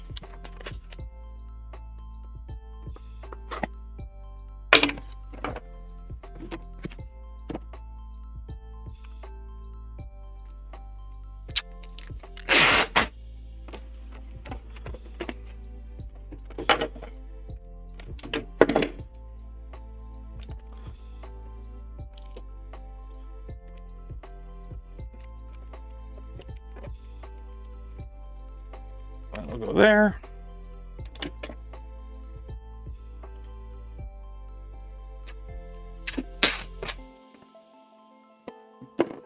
Yeah, like I do my taxes. I do my own taxes every year. And I do them all at once, so it kind of sucks. But it's not as bad as I thought it would be. Believe me, I wish it was less. But it's not as high as I thought it would be. There we go. Okay. So that is that. So now what I need to do is put a surface on this, because the last thing I want to do is completely destroy this whole thing and get it covered in spray paint. So we'll take our filter down, put this over here. So we got our filter box made. I'm wondering if the filter box would have been better to have the fan. No, because you want to have the particulate filtered out before it goes through the fan, because otherwise it's just going to clog the fan up. And if I need to, I can put more on the other side. Okay, so now we need to work on this. Have private healthcare insurance. I would never understand that. The reason you would want to get private healthcare insurance in Canada is medication. If you have like a family member that, you know, there are certain things. Okay, we're just going to put this up here. Yeah, you can go there. Yeah, so you're gonna go here. So I'm gonna need to get some VHB tape. Where's my VB tape? Got my VB tape. And get some ISO so I can clean it off. Yeah, like it, you know, my son's on medication. The cost would not be that bad if we didn't have insurance through my wife's work, but my wife's work just covers it. Dental, oh, that's another thing too, dental plan. In Canada, I think now we do actually have dental through the government for like low income and whatnot, for basic stuff. But like, if you need braces or orthodontics, yeah. I pay more income tax. Well, you guys in Brazil have like really weird high taxes. Like, don't game consoles cost like $5 grand or something stupid like that?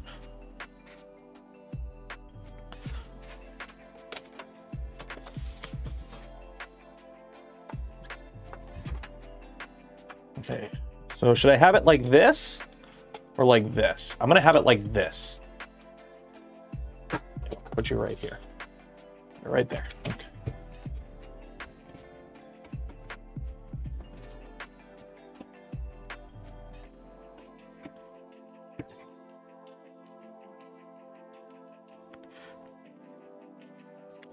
Just that console manufacturers go wild here. Yeah.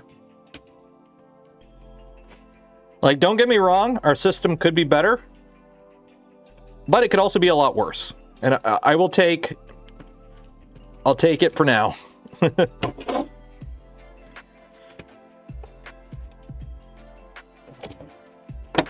There's always room for improvement.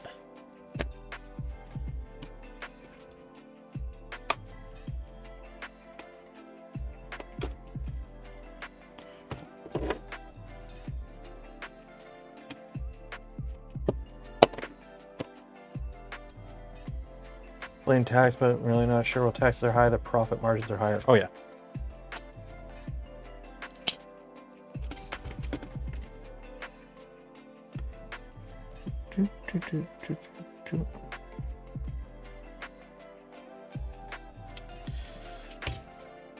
Good old VHB tape. Put a 1 in chat if you enjoy VHB tape. This shit is awesome. You know what's funny?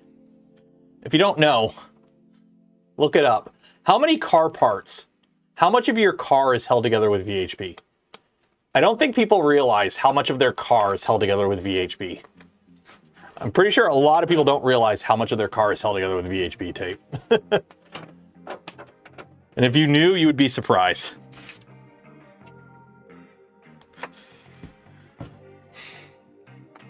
Okay. So I need something across the back and something on the table. So on the table shouldn't be too hard because I have some cardboard, I think. I could just cover it with cardboard. don't think I got enough cardboard for that. Let's see. Plywood? Yeah, we'll go with plywood. I got 2 sheets of plywood. Well, that'll work there.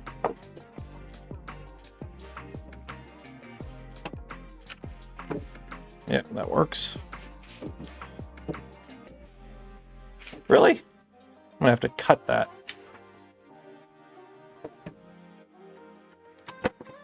Really? Okay.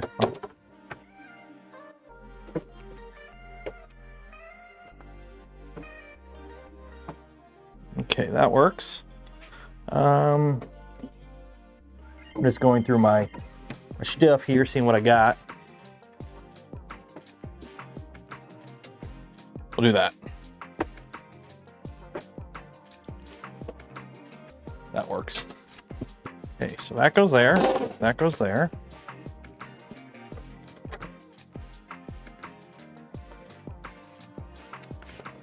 I think I have some stuff for the back here. Yeah, just do that.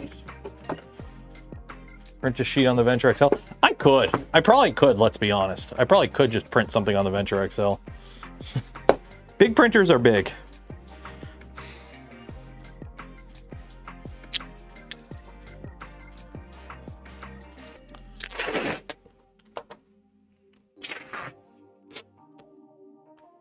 Big printers are big.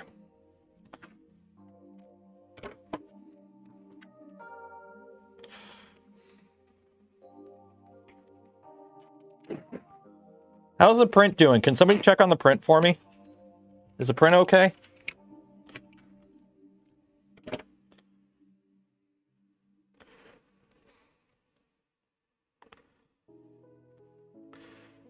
Dental plan. Lisa needs braces.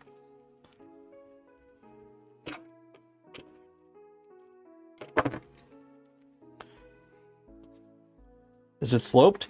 Yeah, my whole garage is sloped. I'm in a garage. This side of the garage is like 6 inches lower than the other side of the garage. The whole garage is sloped. There's like nothing I can do about it. It's a garage. Garages are sloped. Drywall? Oh yeah, drywall. Will that fit in there? Perfect. There we go. That'll work for a backing board. Can I get a wedge in there? It is literally like 1/8 of an inch too small to fit in there. No. Good old drywall. Put you there.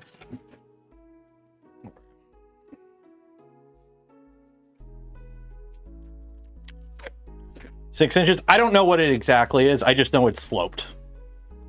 It is sloped.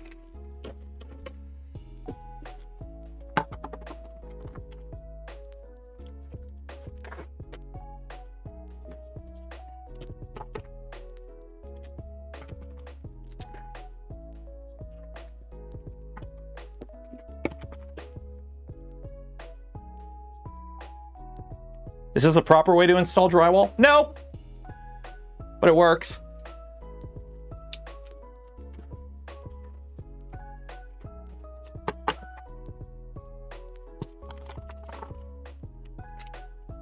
It's all gonna get covered in spray paint anyways.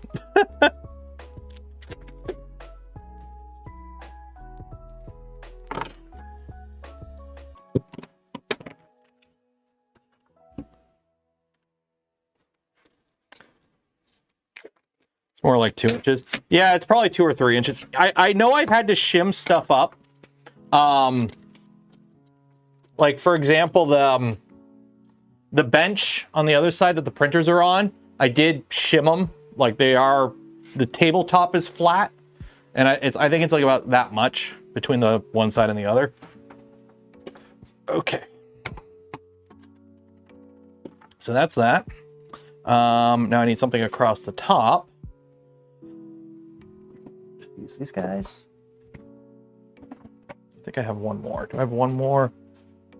Black one. I think I do. Yes, I do. Yeah, chloroplast. Good old chloroplast. Yeah, like when I built this bench here, where'd the tape measure go? This side is shorter than that side because I had to tilt it so that the printers would be flat. Heck, even the bench that I have here, like I have a bench to my side here, it's coming this way off the wall, so it's only like 3 feet off the wall. I had to shim the legs.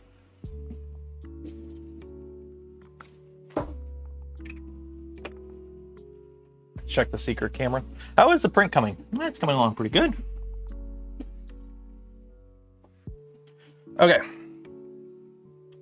Back to the other side of the garage.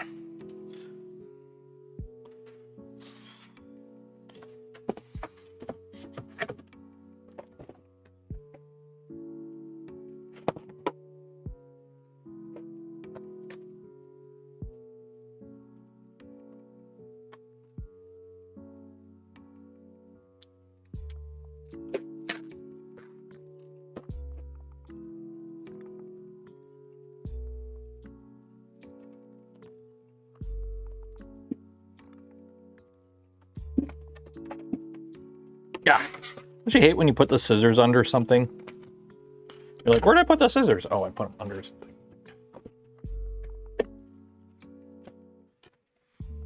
There we go.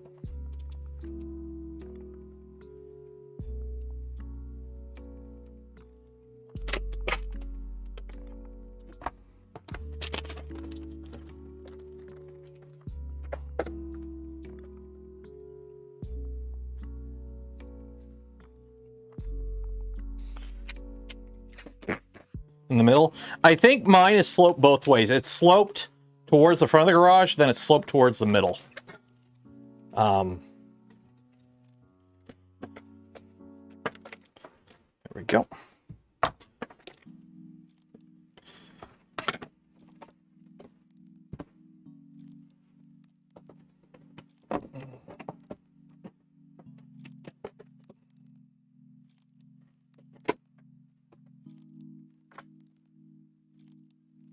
Don't want to put a drain in the garage. Bugs. Oh yeah. Like I get ants in my garage sometimes. Like they come up through the crack there. But they haven't done it in a while. They used to. I just put ant traps out in my garage now in the spring. I just put like an ant trap by each side of the garage door. And I haven't had ant issues. But that was the thing when we first got the house. We would get ants. But it doesn't help that I got a brick driveway. Never get a brick driveway. Holy hell. Add that to the list of things that the previous owner did when they built this house and finished it. Brick driveway. Oh my God. Worst, most annoying type of driveway ever. Freaking looks like a Tony Hawk Pro Skater level. It's all freaking falling apart. They did it themselves too. And I don't think they did proper screening under it. Because I've had to like fix some of it. And I'm like, what is this doing under my driveway? And my neighbor's like, oh yeah, you should have seen him build it. And I'm like, I don't want to know. Gotta be awful to shovel. It is. It is. I really want to switch it out to a concrete driveway. But unfortunately budget for one thing. And two, concrete prices, well, it tied into budget. Concrete prices are stupid right now and have been for a while. So unfortunately, it's not in the cards. So it is what it is.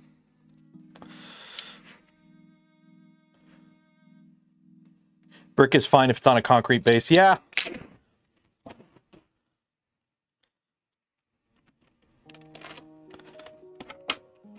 Like, because the problem with brick is that it falls apart. The problem with brick is that it falls apart. Like it starts to, it falls apart. It gets all warped and whatnot.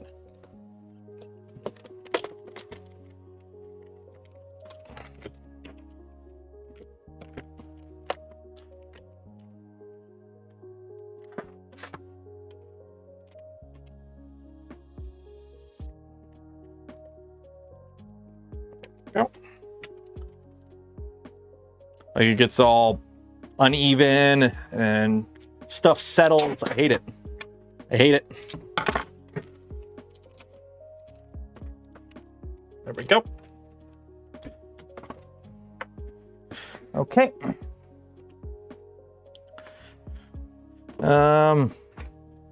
Pavers are much better. Oh yeah. Is there somebody at the door? Oh. Yeah, pavers would be better, but can't shovel snow off bricks. I mean, you can. I do it every winter, but it's not fun. Okay, so now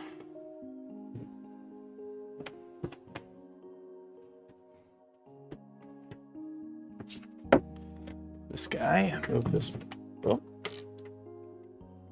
the power cord back here. Now this guy is going to go here.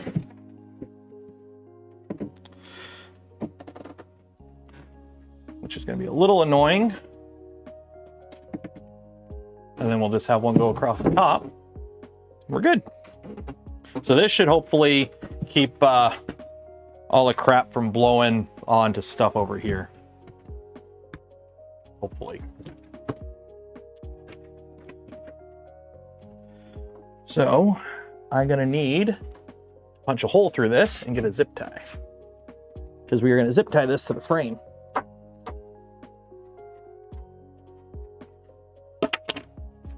So let me grab some zip ties. Yeehaw!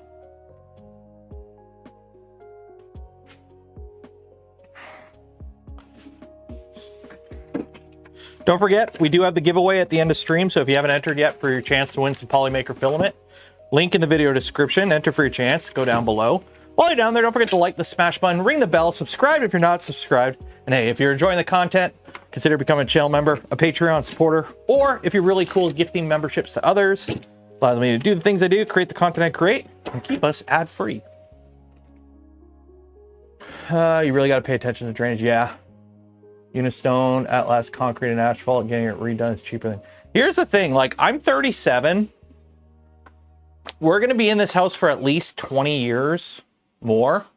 We're not going anywhere till the little guy moves out. And in today's if today's economy is shit for jobs, imagine what the job economy is going to be in 20 years. So it's kind of like, when we got the house, the first thing we did was we put 50-year shingles on. I know they're not 50-year shingles, but we put 50-year shingles on. So it's like...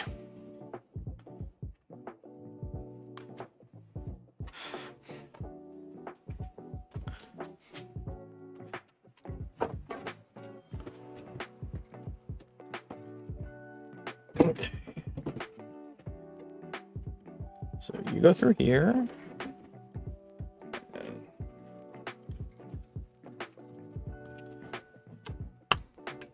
Yeah.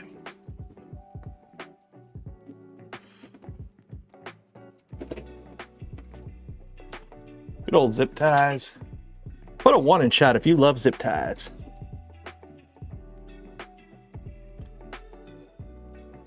Zip ties, VHB, and a good set of flush cutters, and you could do so much.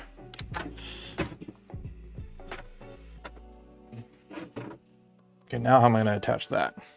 I can't do that over there. Tape!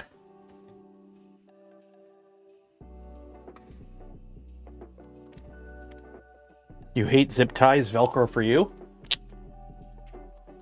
Shame.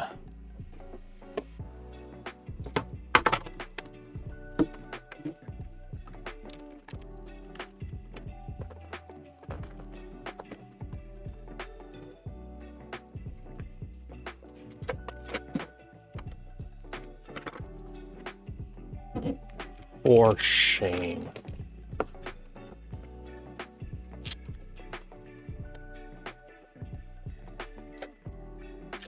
I mean, to be fair, this isn't duct tape. This is like almost like tuck tape. I mean, it's $4 tape from Home Depot. Not even $4. It was $4 tape that was on sale for $1.99.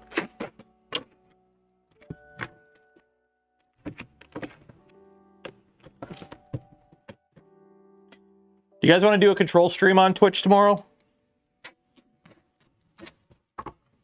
Who's down for a stream tomorrow of Control? We gotta finish it. Although I don't think we're close to finishing it. I think we still got like another 2 or 3 streams worth of game before we even get to the DLCs. But I am loving the mindfuckery of that game. I am loving the mindfuckery of Control. I have no idea what's going on. Nothing makes sense. And it is amazing.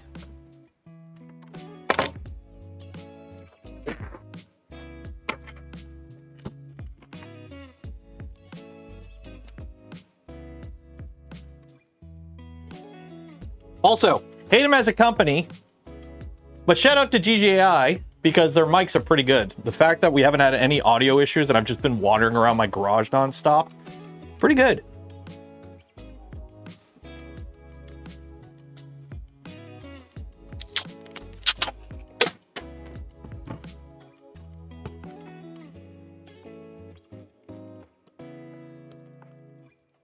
There you go. Okay, so that's that. Now we got to figure out a top.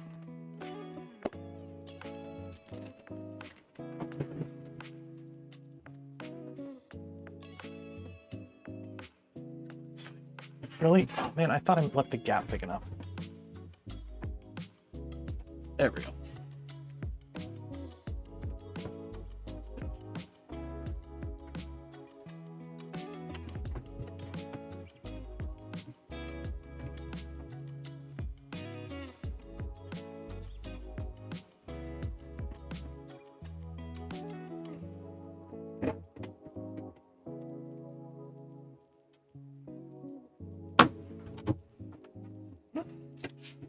Just wrap paper on that? Yeah, okay.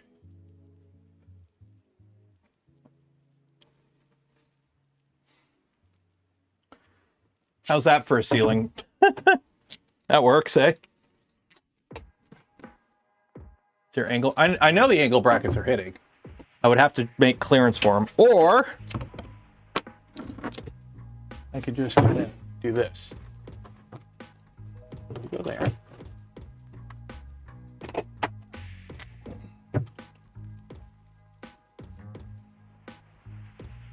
There we go. Voila.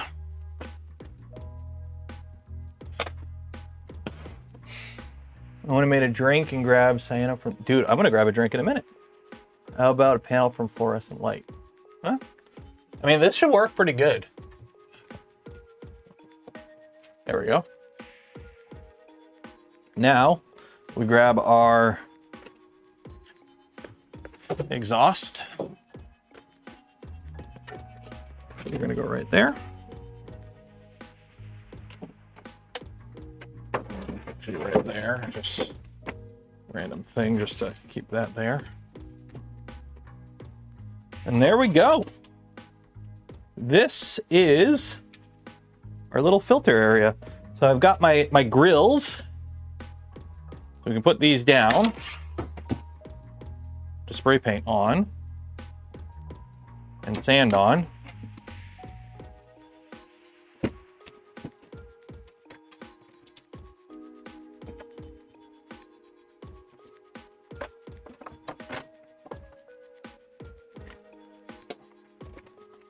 There we go.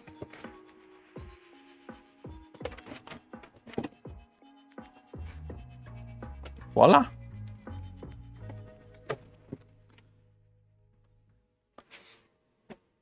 Is that good enough? Is that good enough? What do you think?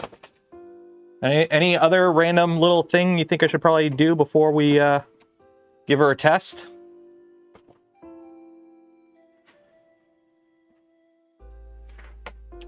What I'm going to do is just put some of these filters right here.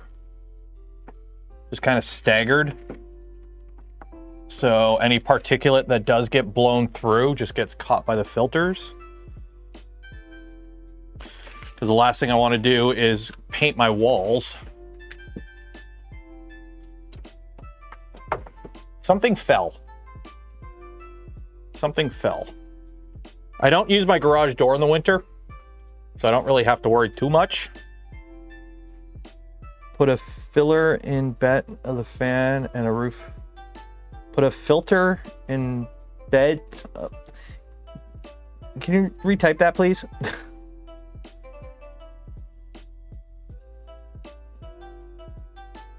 Filter the intake. That's what these are. We have 2 filters here for the intake. We have filters for the intake here.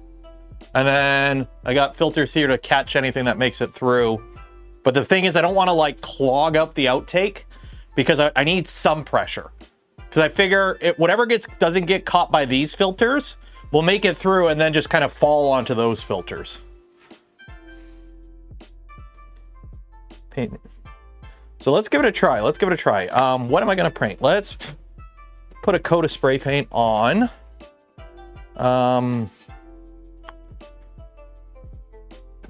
Let's do this. Let's put another heavy coat on this guy. So this is the chest armor for the power armor. So let's do a quick sand. Let's do a quick sand. You mean like put one here? I don't think putting anything here won't really do anything. I mean, I could. I mean, just kind of.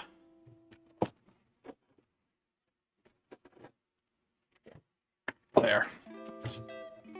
Whatever. Just to keep it from going up. Got a gas mask. I need to find my mask. I don't know where I put it. That's the problem. I had a mask. I have a mask. I just don't know where I put it.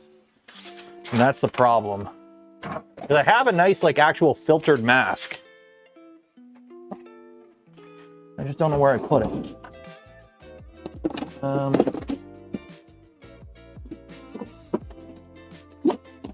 Was in here. I just don't know where I put it. Yeah, I don't know where I put it. It's really annoying because I had a nice one.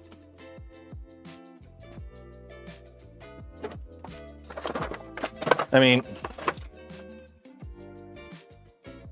I got a good old-fashioned COVID mask I'll put on for now. So let's give it a whirl. Let's do a quick little test, see how it works, and then we'll go from there. So, hello. Mobile camera. There we go. Okay, so I'm gonna need an extension cord. So let me unplug this. Good old COVID mask. Actually, this might give me COVID because this has been in my toolbox since I quit my job. So I might actually have COVID on it. The vapors. I know. Believe me, I know.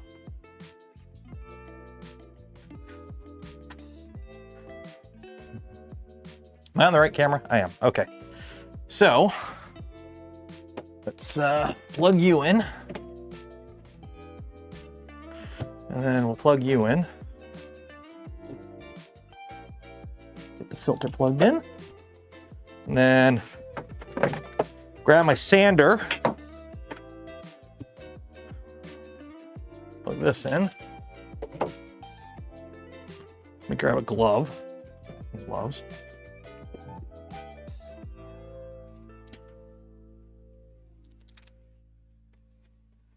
Get high as a kite when you paint.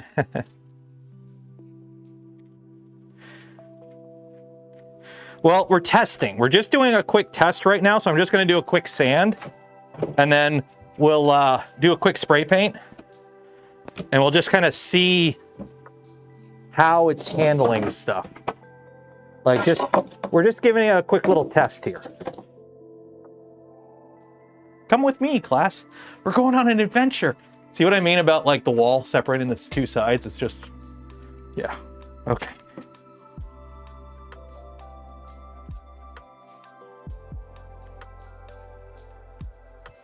There we go. Okay, so this is my Black & Decker mouse. Cool.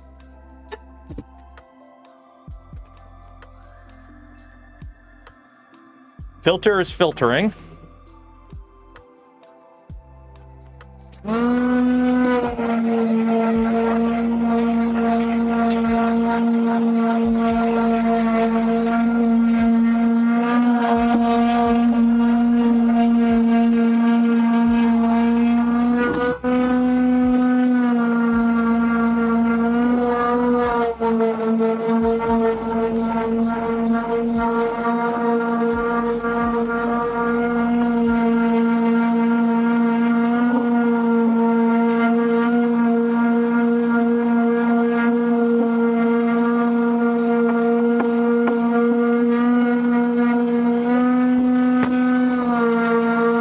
mean, it seems to be working. I can see it kind of trapping stuff.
I mean, sanity sound blending with the music, cool sync as a dust blower. Yeah, unfortunately, I lost the attachment. I lost the attachment that's supposed to like, so I just plugged it up so that it just sprays it everywhere, and hopefully the filter is catching it. The filter is catching it. The test will be how much makes it out of here. So I'm gonna sand it, and then I'm gonna paint it, and I'm gonna see what the smells are like on the other side of the garage, essentially.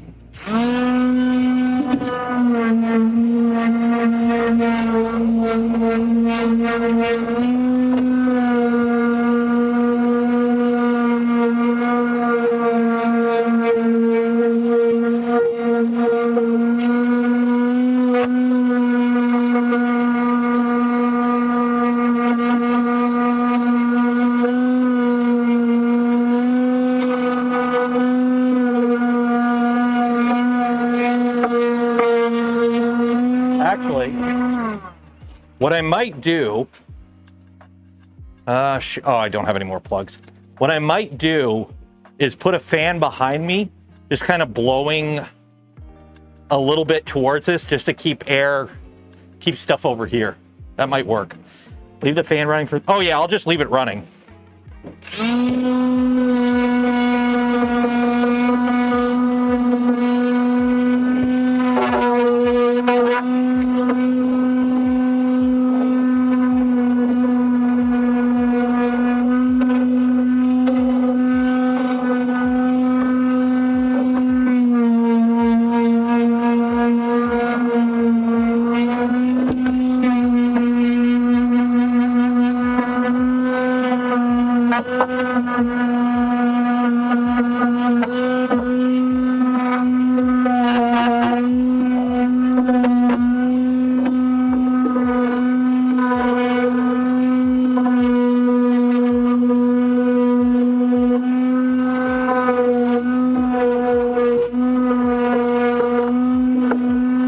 I mean, that ain't too bad. That ain't too bad. That is kind of working pretty good. Yeah, like, let me see. Like, it sucks. I'm using the printer next to it to see how bad the dust is collecting. I have a spot on here that I wiped off just to see how much is like making it out. But yeah, the filter, you can see the filter is red. The filter is collecting stuff. Some is making it through, not much though. It does seem to be working. Like, it does seem to be working.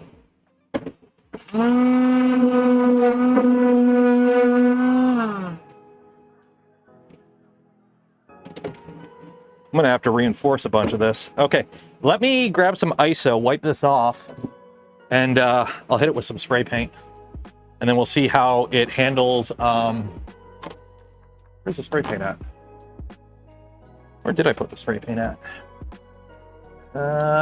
Primer? Primer?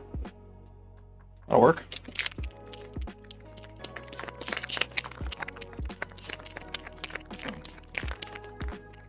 I need to get like I need to get some work rags to wipe it down. I mean, I'm covered in dust. You could go nuts and build a drown. Yeah, what I'm probably gonna do is when I do this, I'll have a fan on the other side of the garage behind me, just kind of blowing into my back, so that anything that wafts out just gets blown back into the fan. See how that works. Their index. I'm on the list of creators, so.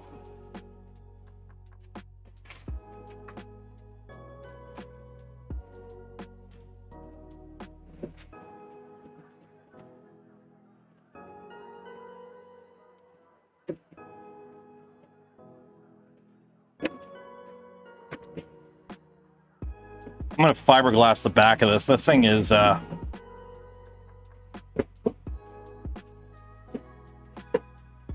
flimsy. I've already cracked this and had to re-glue it.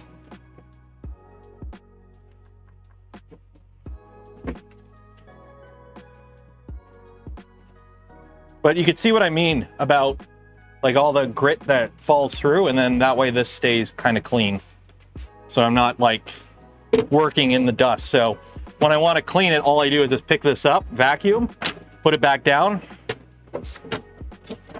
and I'm not constantly getting grit on everything.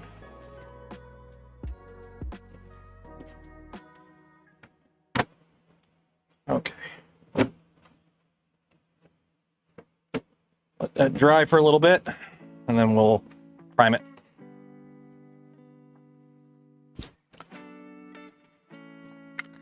And then that'll be the big test to see how the smells waft. Actually, I gotta find... Where is the actual can of primer? Is this it? Oh, that's enamel. Do I gotta buy primer? Am I running low on primer? I actually might be running low on primer. Shit. Yeah, I'm running low on primer. Shit. Okay.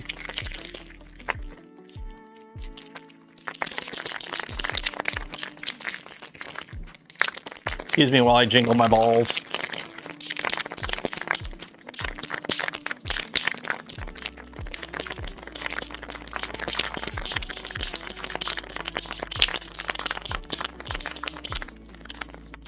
I'm doing it above the board, by the way, so you guys can't clip the GIF and make any funny innuendo thingies with them.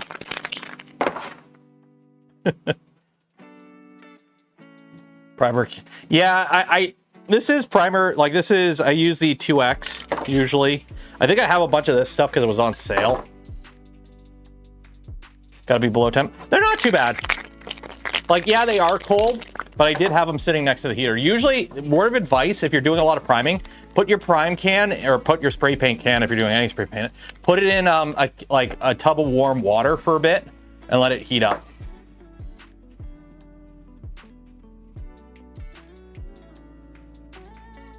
Hey, frick them clankers.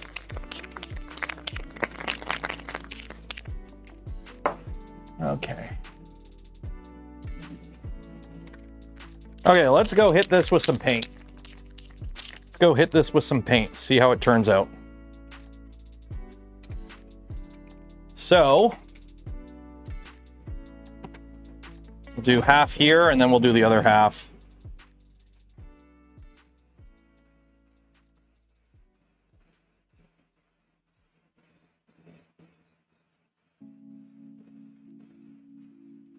The goal is basically so this doesn't stink up my garage.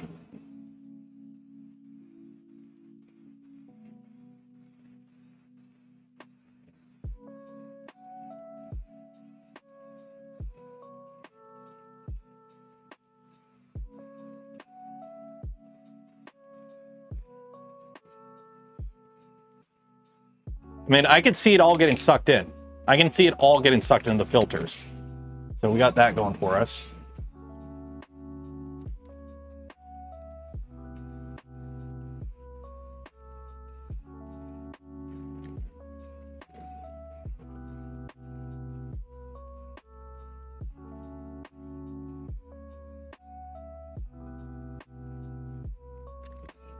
Okay. Need a turntable? I used to have a turntable. I don't know where it went because I used to actually have a smaller one of these grids on a turntable and I could spin it. The problem is, like, something like this, I would need a big turntable. Okay, let's go to the other side of the garage and see if I smell spray paint.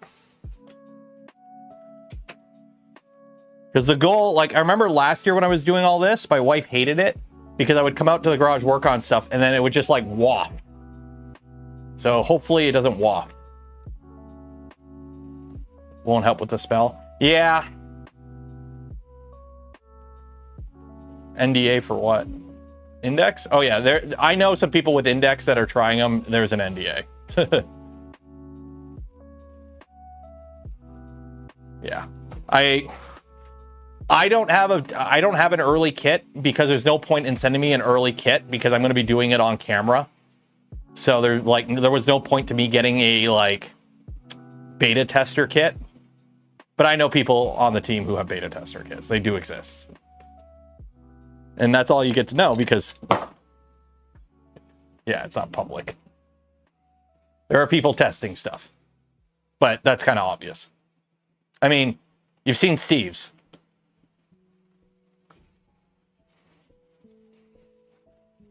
Okay, I can't smell it, so that's good.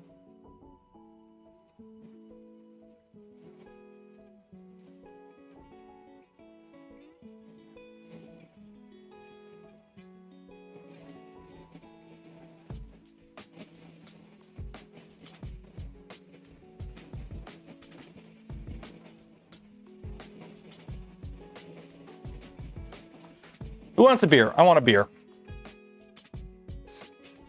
Who wants a beer? I want a beer. Oh yeah, I can smell it on this side of the garage. Yeah, I can definitely smell it on this side of the garage.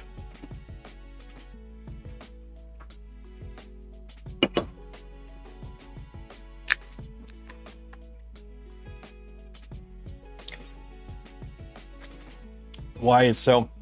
Because, Brent, unfortunately, we also are in an industry where certain companies have no qualms about copying and pasting other people's work. So, yeah. Yeah. Especially something big like Index. I guarantee you, the moment Index is public, there's going to be kits on planes going overseas, and people are going to reverse engineer that shit overnight. And then AliExpress will have third-party options of shit within a month. I guarantee it.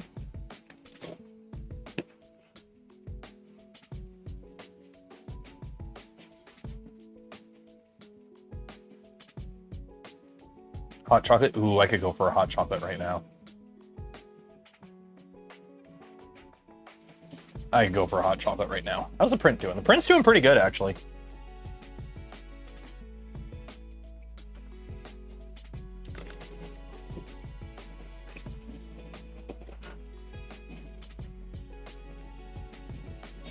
As soon as they need to. I don't think they need to do anything in China.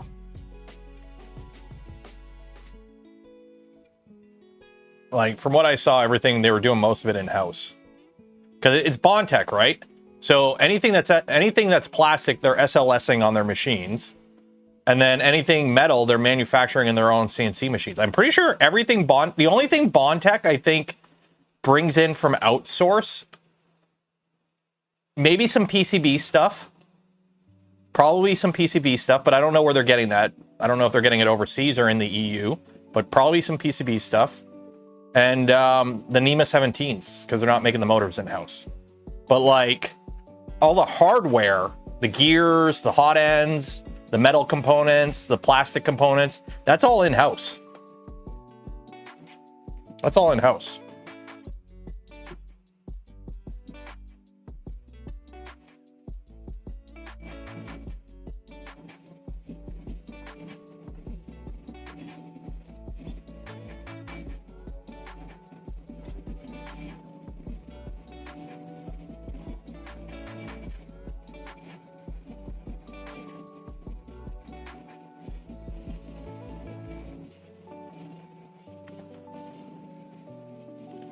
So people don't expose all the still secret aspects of the product. Yep. Yeah, just because like pictures are out doesn't mean there is like still a lot of stuff that's not public.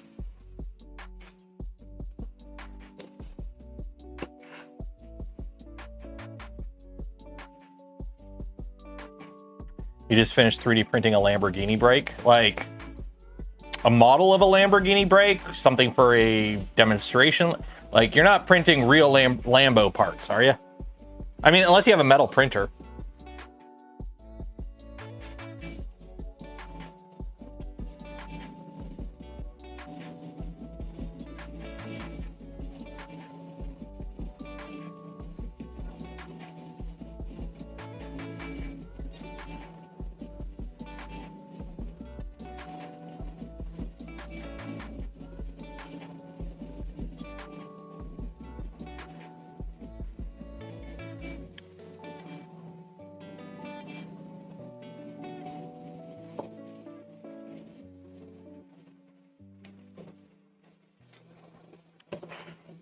Cosplay?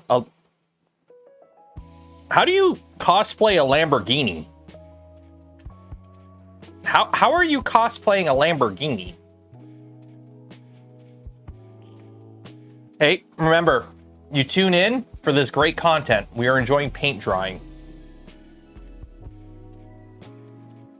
Transformer? Okay, I guess that makes sense. B2 running very early in the beta cycle, which is very unusual. Yeah. Maybe just because just because it's really, they probably just wanted more people working on it to get the software side of things more down pat. Transformer, maybe a transformer. Oh, meant for a show. Okay. Yeah, if it's just like, you know, an ornament. Okay, I will say I am smelling the spray paint now on this side of the garage, but it's nowhere near as bad as it used to be. So that's good.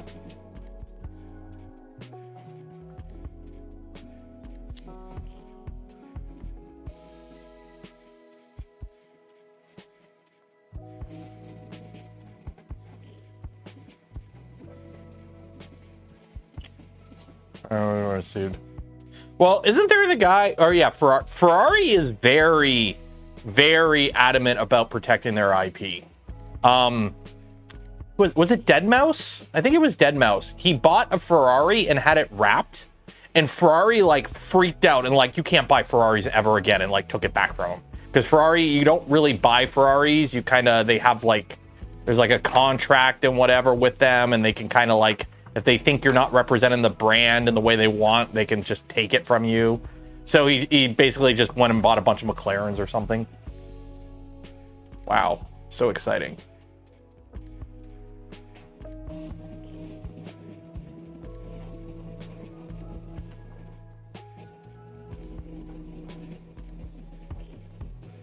I know, I'm Italian. Skrillex? No, it wasn't Skrillex, it was Deadmau5. Because if it was Skrillex, he would just put a lot of bass in it and it would go wub, wub, wub. What's Skrillex up to nowadays? Has he moved on from dubstep? I mean, dubstep hasn't been a thing in like a decade. He messed with the IP, which, oh, did he like, yeah, he did the Nyan Cat for,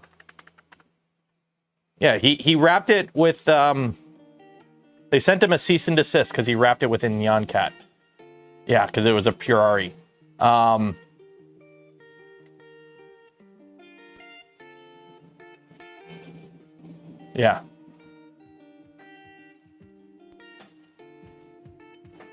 I wonder if it's because they covered the logo or if he changed the logo. But yeah, it's because he changed the logo.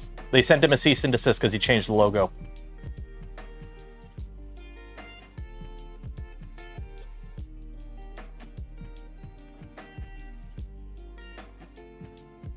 Talk about being like, oh my God.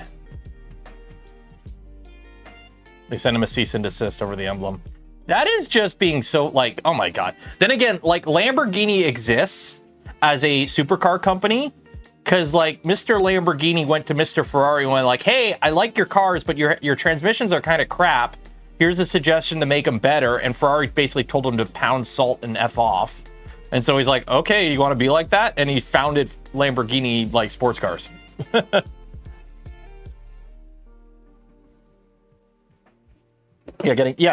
Yeah, like I think once you get to a certain tier of Ferraris, you don't actually own the car. You like license the car, and they can like technically take it back at any point, and they like control how you use it because of branding. I think like the entry level ones they don't do it for, but at a certain point, like you have to apply and be vetted to get it. Like they're very for, I don't know. Okay, let me spray paint the other half of this.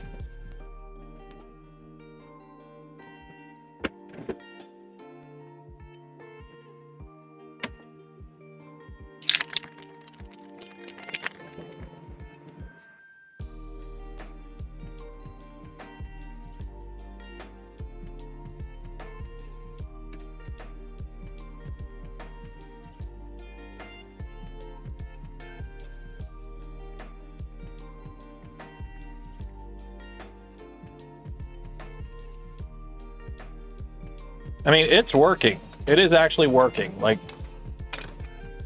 it is sucking up. Oh yeah, you could definitely see it sucking up everything.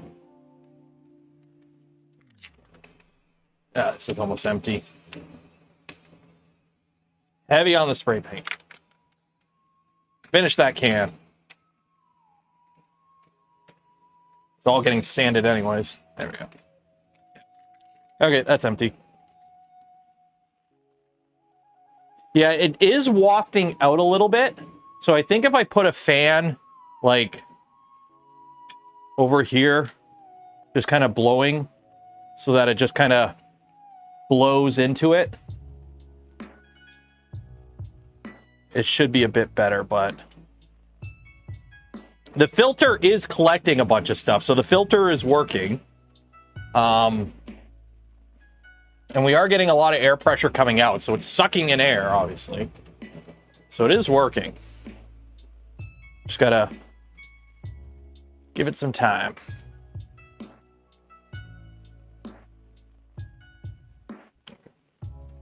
Good enough. I mean, it'll let me work on the shroud mask at least. I got a shroud mask I got to work on, so that's honestly why we did this, because I want to work on the shroud mask this week. I want to finish the shroud mask this week.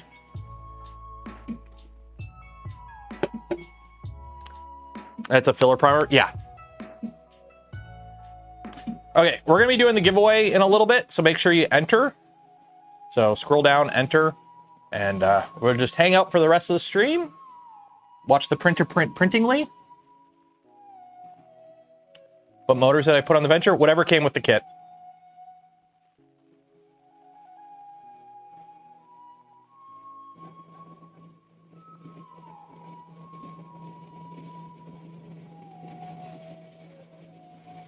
Whatever motors came with the kit, essentially.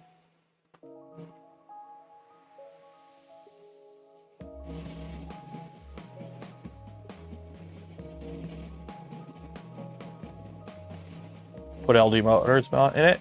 Maybe. I mean, they're working fine. The motors that are with it, that came with it, are working okay. The biggest issue with the printer is the fact that it's a 600 millimeter V2 and it has thermal expansion issues. That's the biggest issue with the printer. So.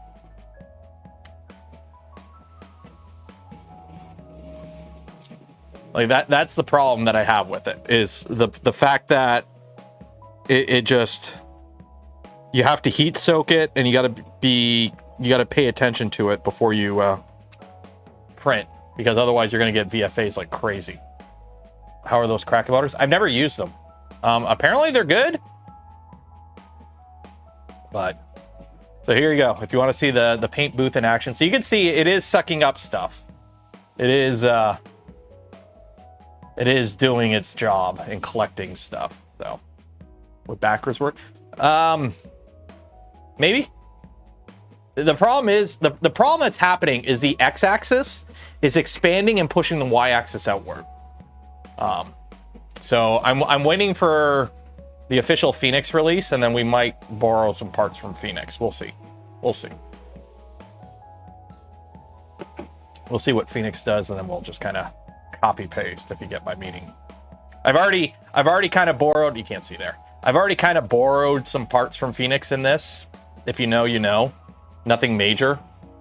But I don't want to go ahead and steal XY joints and put that on a machine before Phoenix goes live, kind of thing.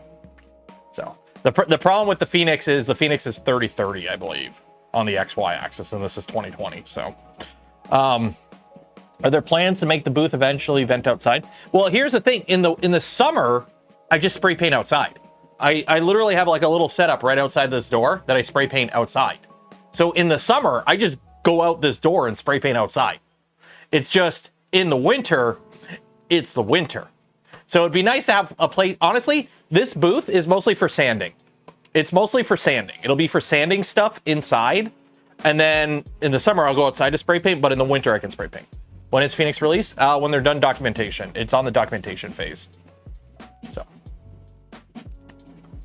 Patek Philippe is like that. If you want one of their high-end watches, you have to interview, and they never sell to Kanye. Well, I mean, didn't Kanye like put out a big like Mabi or something?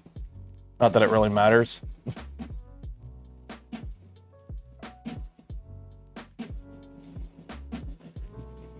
But he did graduation. He did graduation. He collabed with Daft Punk. How bad could he be?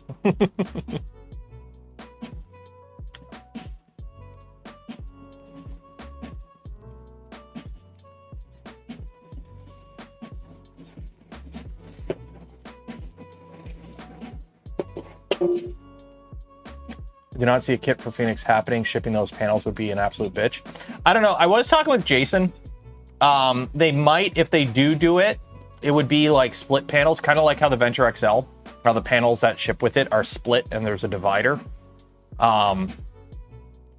Or they might just, you know, sell it panelless and you just kind of roll your own, figure out your own shit for panels. I really like the insulation. You kind of see it.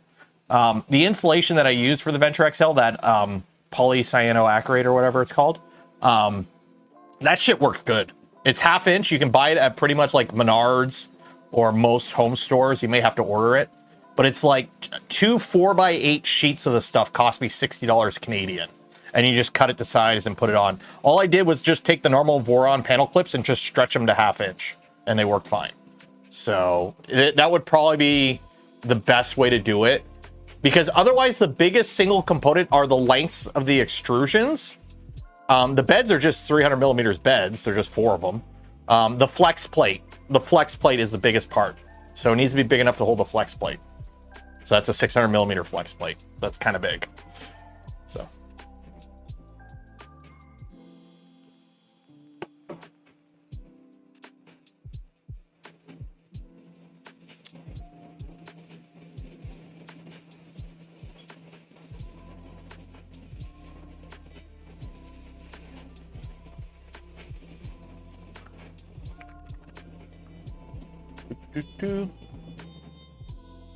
So how are my anyone got snowed in?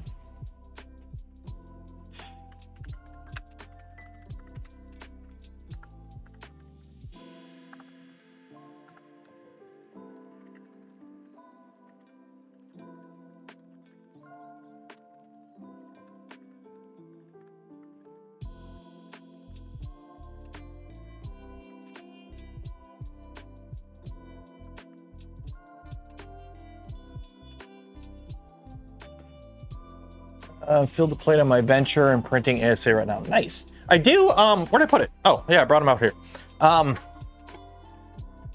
This Judge Dredd. This is ASA. This was printed on ASA on the Venture XL. So the Venture XL, the one, now that I got it working, it does print pretty good. It's just, go watch the video that I put out last week on it, for example. Just go watch the video. Also, I have sad news to report.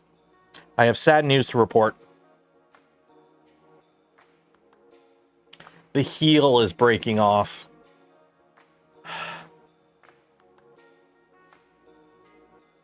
The heel is breaking off, and I don't know if I can fix it. So we might be at the end of the 3D printed shoes. I don't have this filament. It's Morflex. Try some super glue. It's Morflex. It's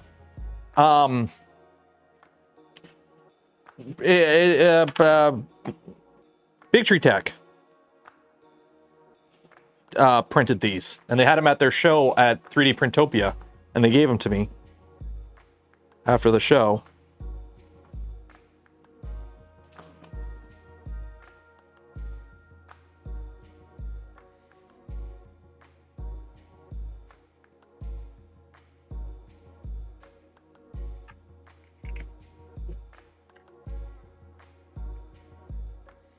Oh God, this is a... They don't want to... The problem is, it's... They don't really want to stick together. Shit.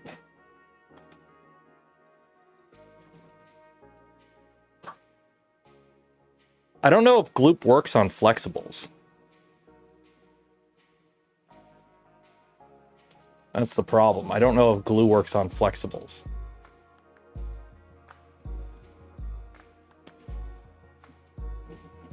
It's like I need to tape it.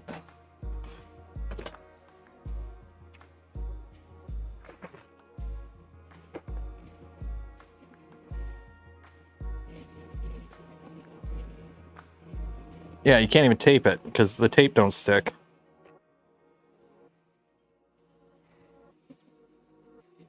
Like, how are you supposed to...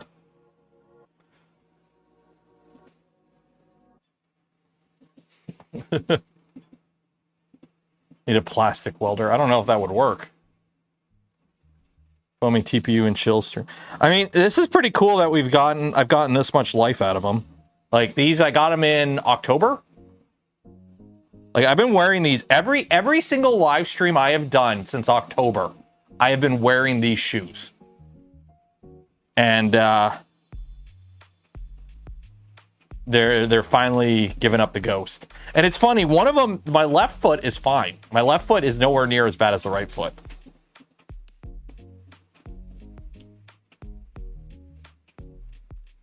Shoe goo? Yeah, maybe. I'm wondering, like, I really think you need to print this type of stuff, like, really hot.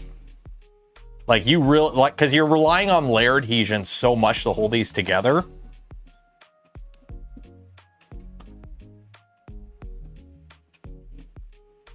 Yeah, they're breaking on the layer lines. They're falling apart on the layer lines. And also, I'm wondering if, like, if there is, like, a gloop type material. Like, it's almost like you should vapor smooth. Can you vape? Is there any... I don't know, acetone. It's almost like you should vapor smooth these. Because you really want to melt the layers together. Nope. Yeah. Yeah, super glue ain't gonna work. But yeah, you could see it's... Yeah, they're falling right apart.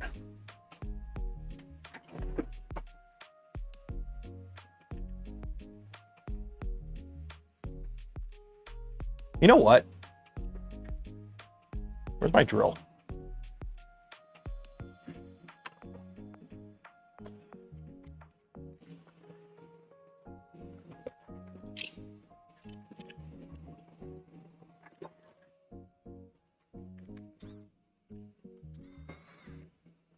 We're going to give this some street cred. Oh.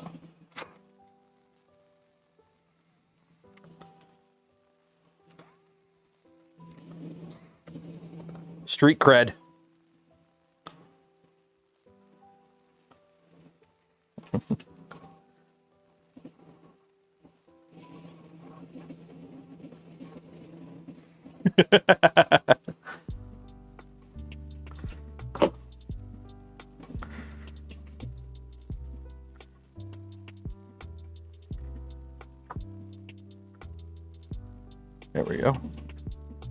There we go.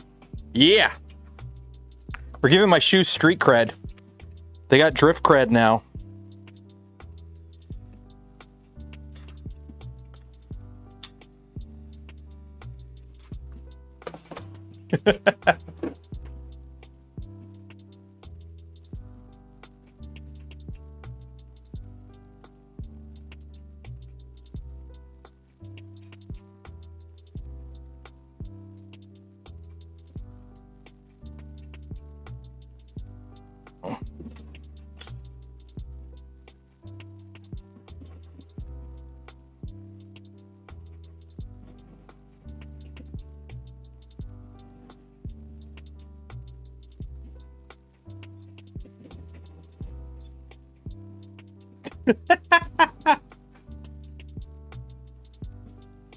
Yeah, vapor smoothing a TPU might actually be good for these.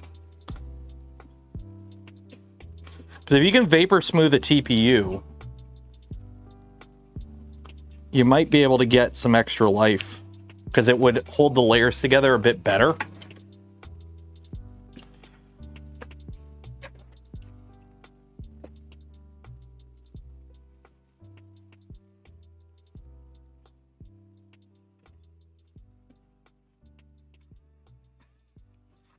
By the way, the trick is to run the drill backwards.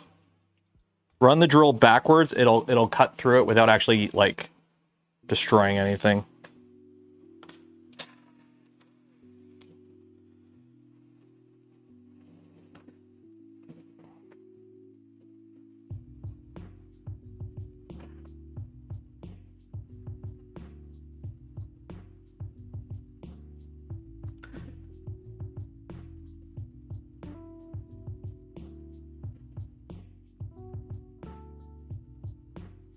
Dang it, where'd it go?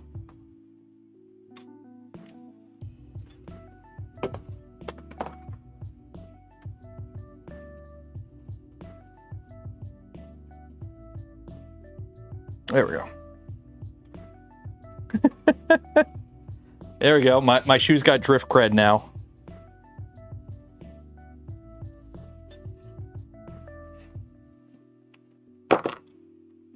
There we go. There we go. We got drift cred. We got drift cred now.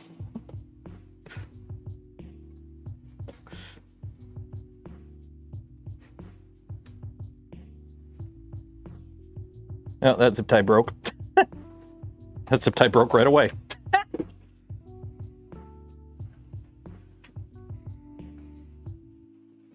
Ask, maybe you can ask him. Ask who?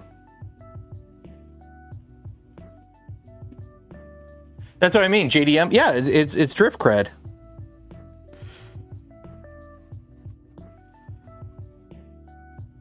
Zip tie tuning. I'm actually digging zip tie tuning.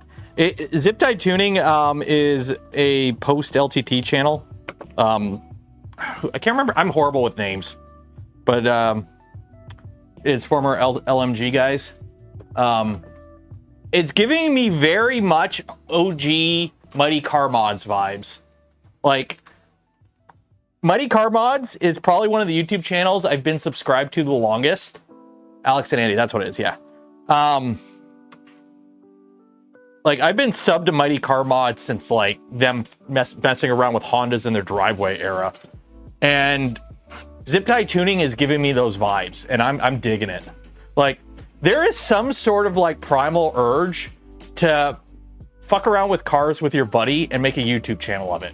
I think everyone goes through that phase where it's like just you and your buddy and you're like, let's just make a YouTube channel where we just mess around with cars. And the problem is messing around with cars gets expensive quick. If once you finish year one car, it's like, shit, now we need to buy cars to mess around with.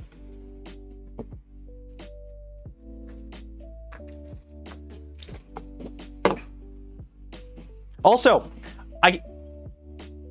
there is so much like people creating drama among the former Linus Media Group people going off and doing their own things and thinking there's this like big grand conspiracy.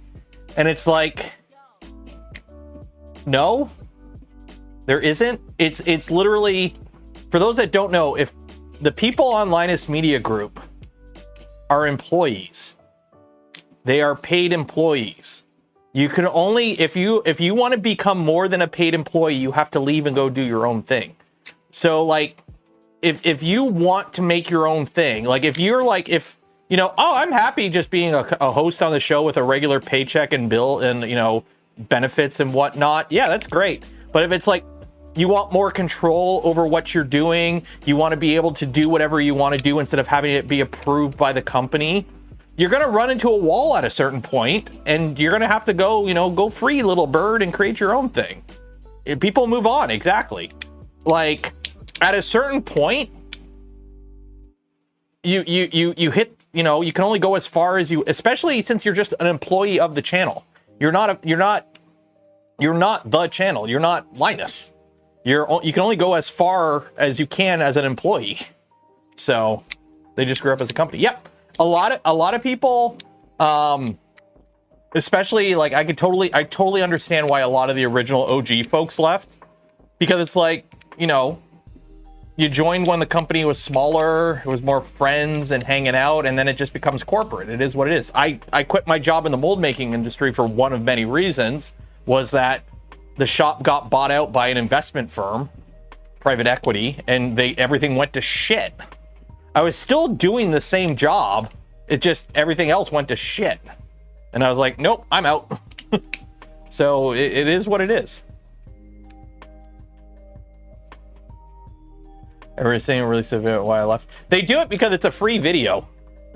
If you're a YouTuber, like, luckily I rely on streaming, so I don't have to worry about videos as much, but it's a free, easy video that's gonna get views. That's why they all do why I left LMG. Also because they get asked a million times. I watch Boca on Twitch, Elijah. I follow him on Twitch, and he pretty much, in his Twitch chat, he pretty much has like everything Linus Media related, like, banned. Because it's like, because you get asked questions non-stop about work, and he's like, I don't want to talk about work. But like, if you leave, you know, hey, you're a big face on a big YouTube channel, and you quit and start your own thing, everyone's gonna ask. So you might as well put out a video and make some money off of it. That's why.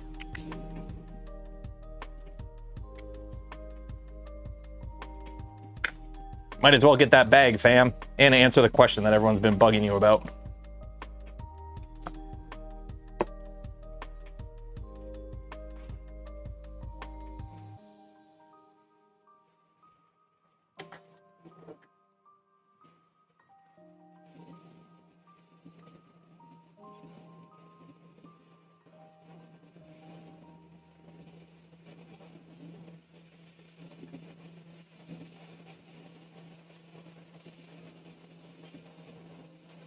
What do we got? We got 8 minutes left. 8 minutes left. If you haven't entered for your chance to win some Polymaker filament, link in the video description. While you're down there, don't forget to like the smash button, ring the bell, subscribe if you're not subscribed, and hey, if you want to help support the channel, the content I create, and the things I do, consider becoming a channel member, a Patreon supporter, or if you're really cool, gifting memberships to others. Because otherwise, or correction, because we all know the type of content you come here for, and that content is watching paint dry.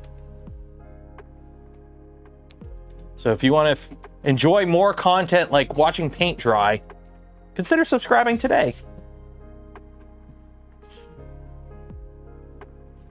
There it is. Rebecca, people can't gift directly. When someone gifts, it's like random. I mean, it's only $2 a month if you want to get a membership for yourself. So it's not that much. I make it $2 a month for a reason.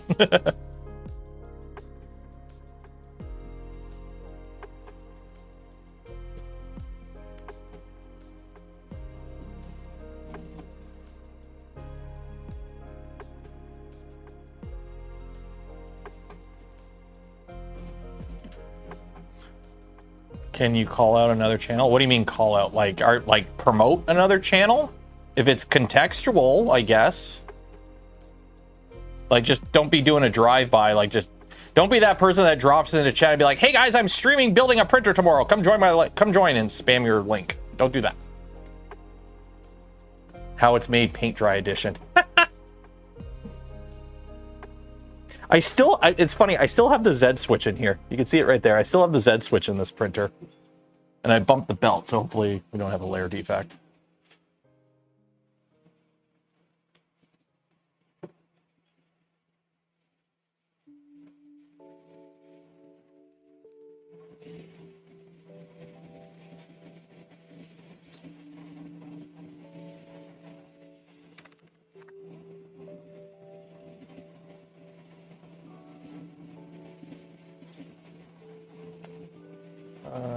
Where is it?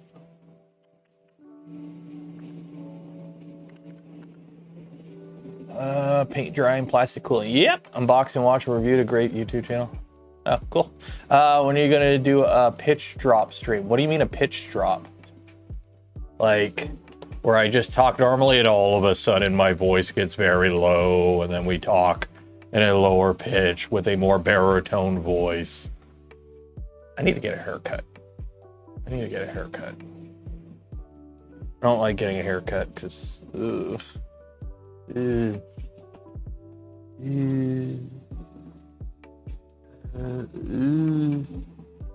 brother, hat back on.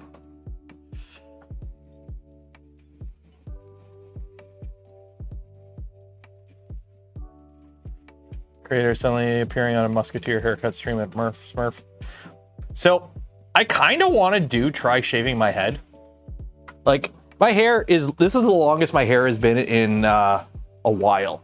When I get a haircut, it's like usually about every 3 months I go in, number 2 on the sides, finger length up top. But like, I got a haircut just before, like, when 3D Printopia? I haven't got a haircut since like, no, just after 3D Printopia. Huh. Yeah, it was like, I got a haircut just before 3D Printopia and I haven't got one since. And I kind of wanted to say, you know what, screw it, I'm gonna shave it, see what it looks like, go give it a try. And my wife is like, no. My wife shot that shit down hard. She's like, I don't care if you go bald, just don't shave your head. Shave it on stream? I don't know. We'll see. The problem is, it's like I can't do it when I travel because my passport. Lincoln stream? What Lincoln stream? Pitch drop experiment. Oh, the pitch drop experiment. Yeah. Yeah, if we want to watch like a jar of pitch have one drop fall every like 20 years. May not grow back.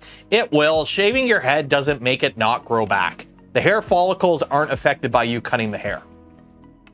It's not like you shave your head. I used to shave this every day and it grew back pretty good. The only difference is when it grows back, it looks thicker because it's shaved flat instead of it being like wispy, because like the end of your hair wears out and gets thinner from like falling apart. But like cutting your hair doesn't make it not grow back. It's genetic. It's a genetic thing, or hormones or whatever. People like thyroid issues have hair loss issues and whatnot. Have you seen the videos of No, I don't watch short form content, and that kind of screams short form content. Not gonna help with the hairline, brother. Ain't nothing helping with the hairline. There ain't nothing helping with this hairline. We are widow peaking like a mofo here. There's gonna be a Netflix short of some guy trying to climb this widow peak soon.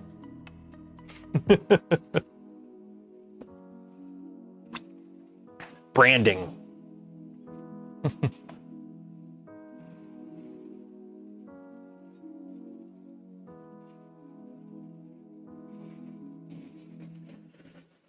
Viagra helps with hair loss. I don't care about hair loss. I honestly don't care. I don't care that I'm losing my hair. I don't. It doesn't affect me at all. I was just saying, I want to try going bald and shave my head and see what it looks like. Here, who here has ChatGPT? Take a picture of me bald. Make me bald. Somebody run my face through ChatGPT. Because I sure as hell ain't using a clanker. Off to Turkey with, dude, when I love flying out of Detroit when I fly Iceland Air, because the Iceland Air terminal in the Detroit airport is right next to the Turkish Air direct to Istanbul flight.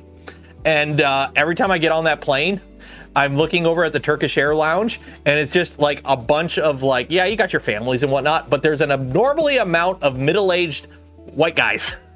wearing hats or balding in that line. It is always funny by themselves on their phones or whatever. And it's like, I know why you're going to Turkey.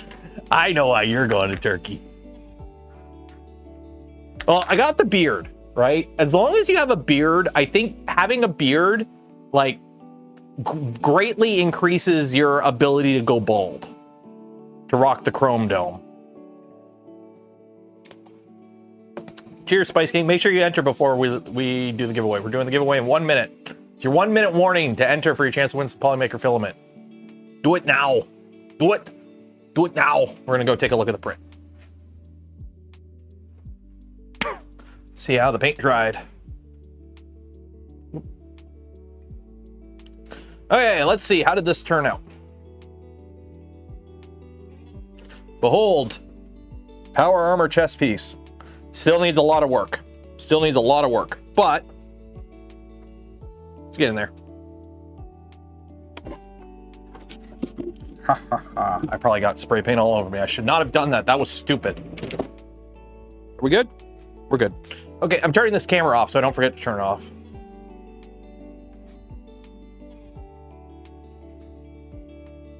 Here we go. Half the time I forget to turn that camera off. Okay, let's do the giveaway. Turkish tea. Dude, Mr. Beast, Jimmy. What is it with like famous people? Everyone's doing it now. They get those shitty veneers. It looks so flippin' fake. I'm sorry. You should have something off with your teeth. If your teeth are like pure white and they're like if I can use your teeth to level my bed because they're so damn flat and even, that ain't natural. You're purposely making yourself fall into the uncanny valley. I do not like that look at all. And I find it's so disappointing when I see people who didn't really have bad teeth going and getting crazy veneers. Like, it doesn't look good. The look itself does not look good. Then again, what am I saying? Some people probably do like the look. But like, no.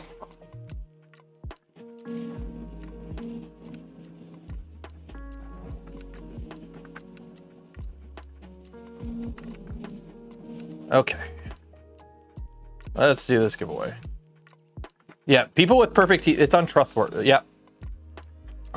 Mr. Teeth. By the way, if you go onto a YouTube video of Mr. Beast and comment teeth, teeth is blocked in his YouTube chats. You can't comment teeth on his videos. He has it blocked.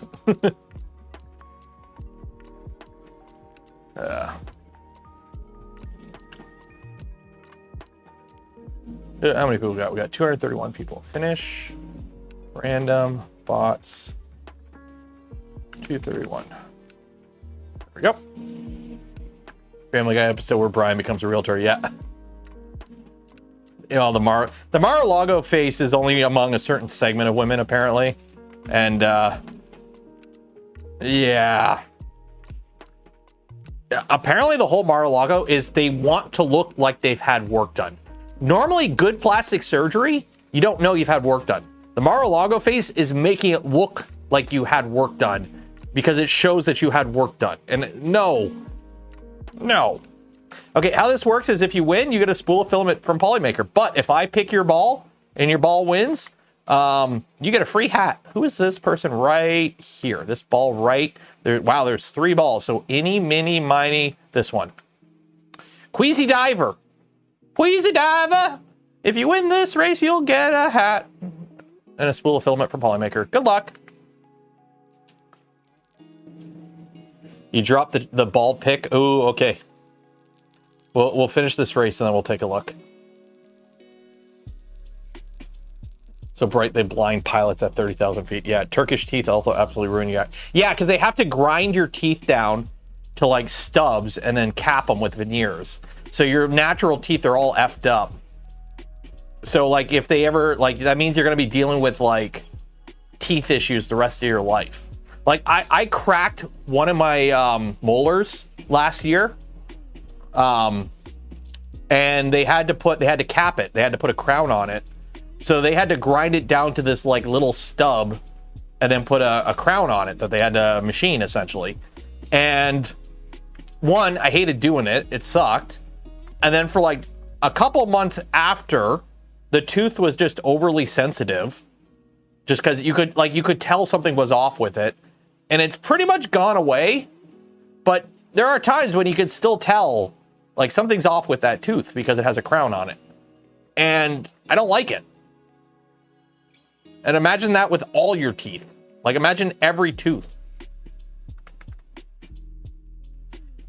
Oh yeah, exclamation mark zoom zoom makes you go faster, but exclamation mark gullible makes everyone else go slower. So it kind of cancels out. Gradic print.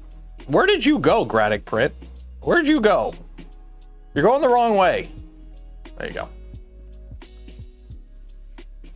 My name is Jeff. What do we have in the plans? We're going to be putting a Big Tree Tech VVD on this V2 here. Probably Tuesday, we're going to resume working on the stealth changer. And then we got to start printing parts for a Micron build. So. This is a long map. Why did I pick such a long map? It's Saturday night. I want to go to bed. My name is Jeff. Come on, Jeff. Come on, Jeff. It's all up to you. Oh, Kelly's in the lead, actually. Go, Kelly.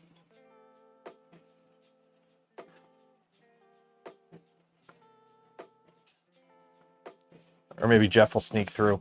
Oh, Jeff snuck through. Go, Jeff. Go, Jeff. Don't bip it. Yay, Jeff won. Mad Dog Jeff with the win. Sweet. Control F, Mad Dog. So, Jeff, you will get an email from me after the stream ends. It might be a little bit longer. I don't know what happened with the Tuesday stream, but I put it... So, when you win, I have to, like, fill out a little form with Polymaker, and they send me a code, and then I email you the code, basically. That's how it works. On the Tuesday stream, it took them, like, 2 days for me to get the code. Normally, it's pretty instantaneously. So if you don't get the email from me after the stream ends, you should get it by the next stream. If not, just remind me. So that's what I'm checking right now. I got the code right away yesterday, so hopefully it was just like a random hiccup in their system. But compose. So that was fun. So again, shout out to Polymaker. Check them out. Link in the video description. Longtime supporters of the channel. And if you want to grab some premium printer chow for your 3D printer, grab some Polymaker from the link below. Help out the channel at the same time. Won't cost you anything extra. The earlier show of the week, Pezla and Build both. Okay, so they both have the same problem. Yeah. Who won? Mad Dog Jeff won. Mad Dog Jeff. Okay, yeah, I got the code. Okay, so we are going to call it here. Because it is Saturday night and it is, I'm ippy. Oh yeah, we gotta check out the picture of me bald. Why? It's making me look fatter. I don't like it. It's making me look chunky. You know what really scary? I look a lot like my brother in this picture. My younger brother is bald and heavier than me. And oh my God. I mean, the beard helps. The beard helps. Is it really? Do I got that fat of a face? I don't have that fat of a face. Do I?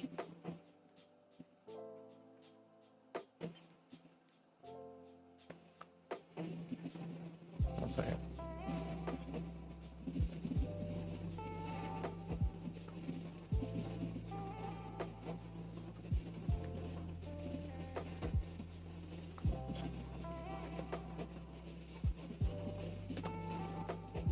I could pull it off. I think I could pull it off. I could pull it off. I think I could pull it off. I think I could pull it off. I could pull it off. I could pull it off. Wife would kill me though. My wife would kill me though. I know I asked for it. I have, it is funny watching some creators who are like paranoid of their like receding hairlines, where they like wear hats all the time and shit. And it's like, I wear a hat all the time because of the branding. Because I'll be honest, it was getting a little annoying wearing the apron all the time, so I moved to the hat. But like, I have no qualms about my hairline. I know it's going north. It is what it is. It's in the family. It's genetic. So I don't care that I'm going bald. I don't care that I have a receding hairline. I know it is. I know I accept it. So, yeah.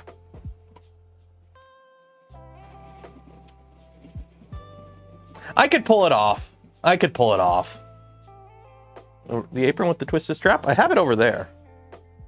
Okay. Maybe I'll start wearing the apron again when we do like proper printer builds. Okay. I have more. Dude, I've got gray coming in the beard. I've got gray coming in the hair. The gray is starting to come in. The gray is coming in. Okay, we're gonna call it there. I hope you enjoyed the stream today where we watched paint dry. It was fun. Shout out to Polymaker for the spool of film we'll give away this stream and every stream. Links for all of them and more in the video description. Use code Canuck on places like Gamersups, Luke's Lab, Vision Miner, Gloop. You'll save some money and you'll support the channel at the same time. Win-win. And for those that donate to the channel, gifted memberships to others, or became members of the channel yourself, I thank you. Would not be able to do the things I do, create the content I create without your continued support. You make it all possible. Enjoy the rest of your weekend. Be safe out there. Wash your hands. Stay off the ice. And for those that are getting buried in snow, hunker down and smoke them if you got them. Although don't run the generator in your house, though. Don't do that. Don't run generators in your house. That's not a good thing. Okay. I will see you all on Tuesday. Take care. Good night. Bye.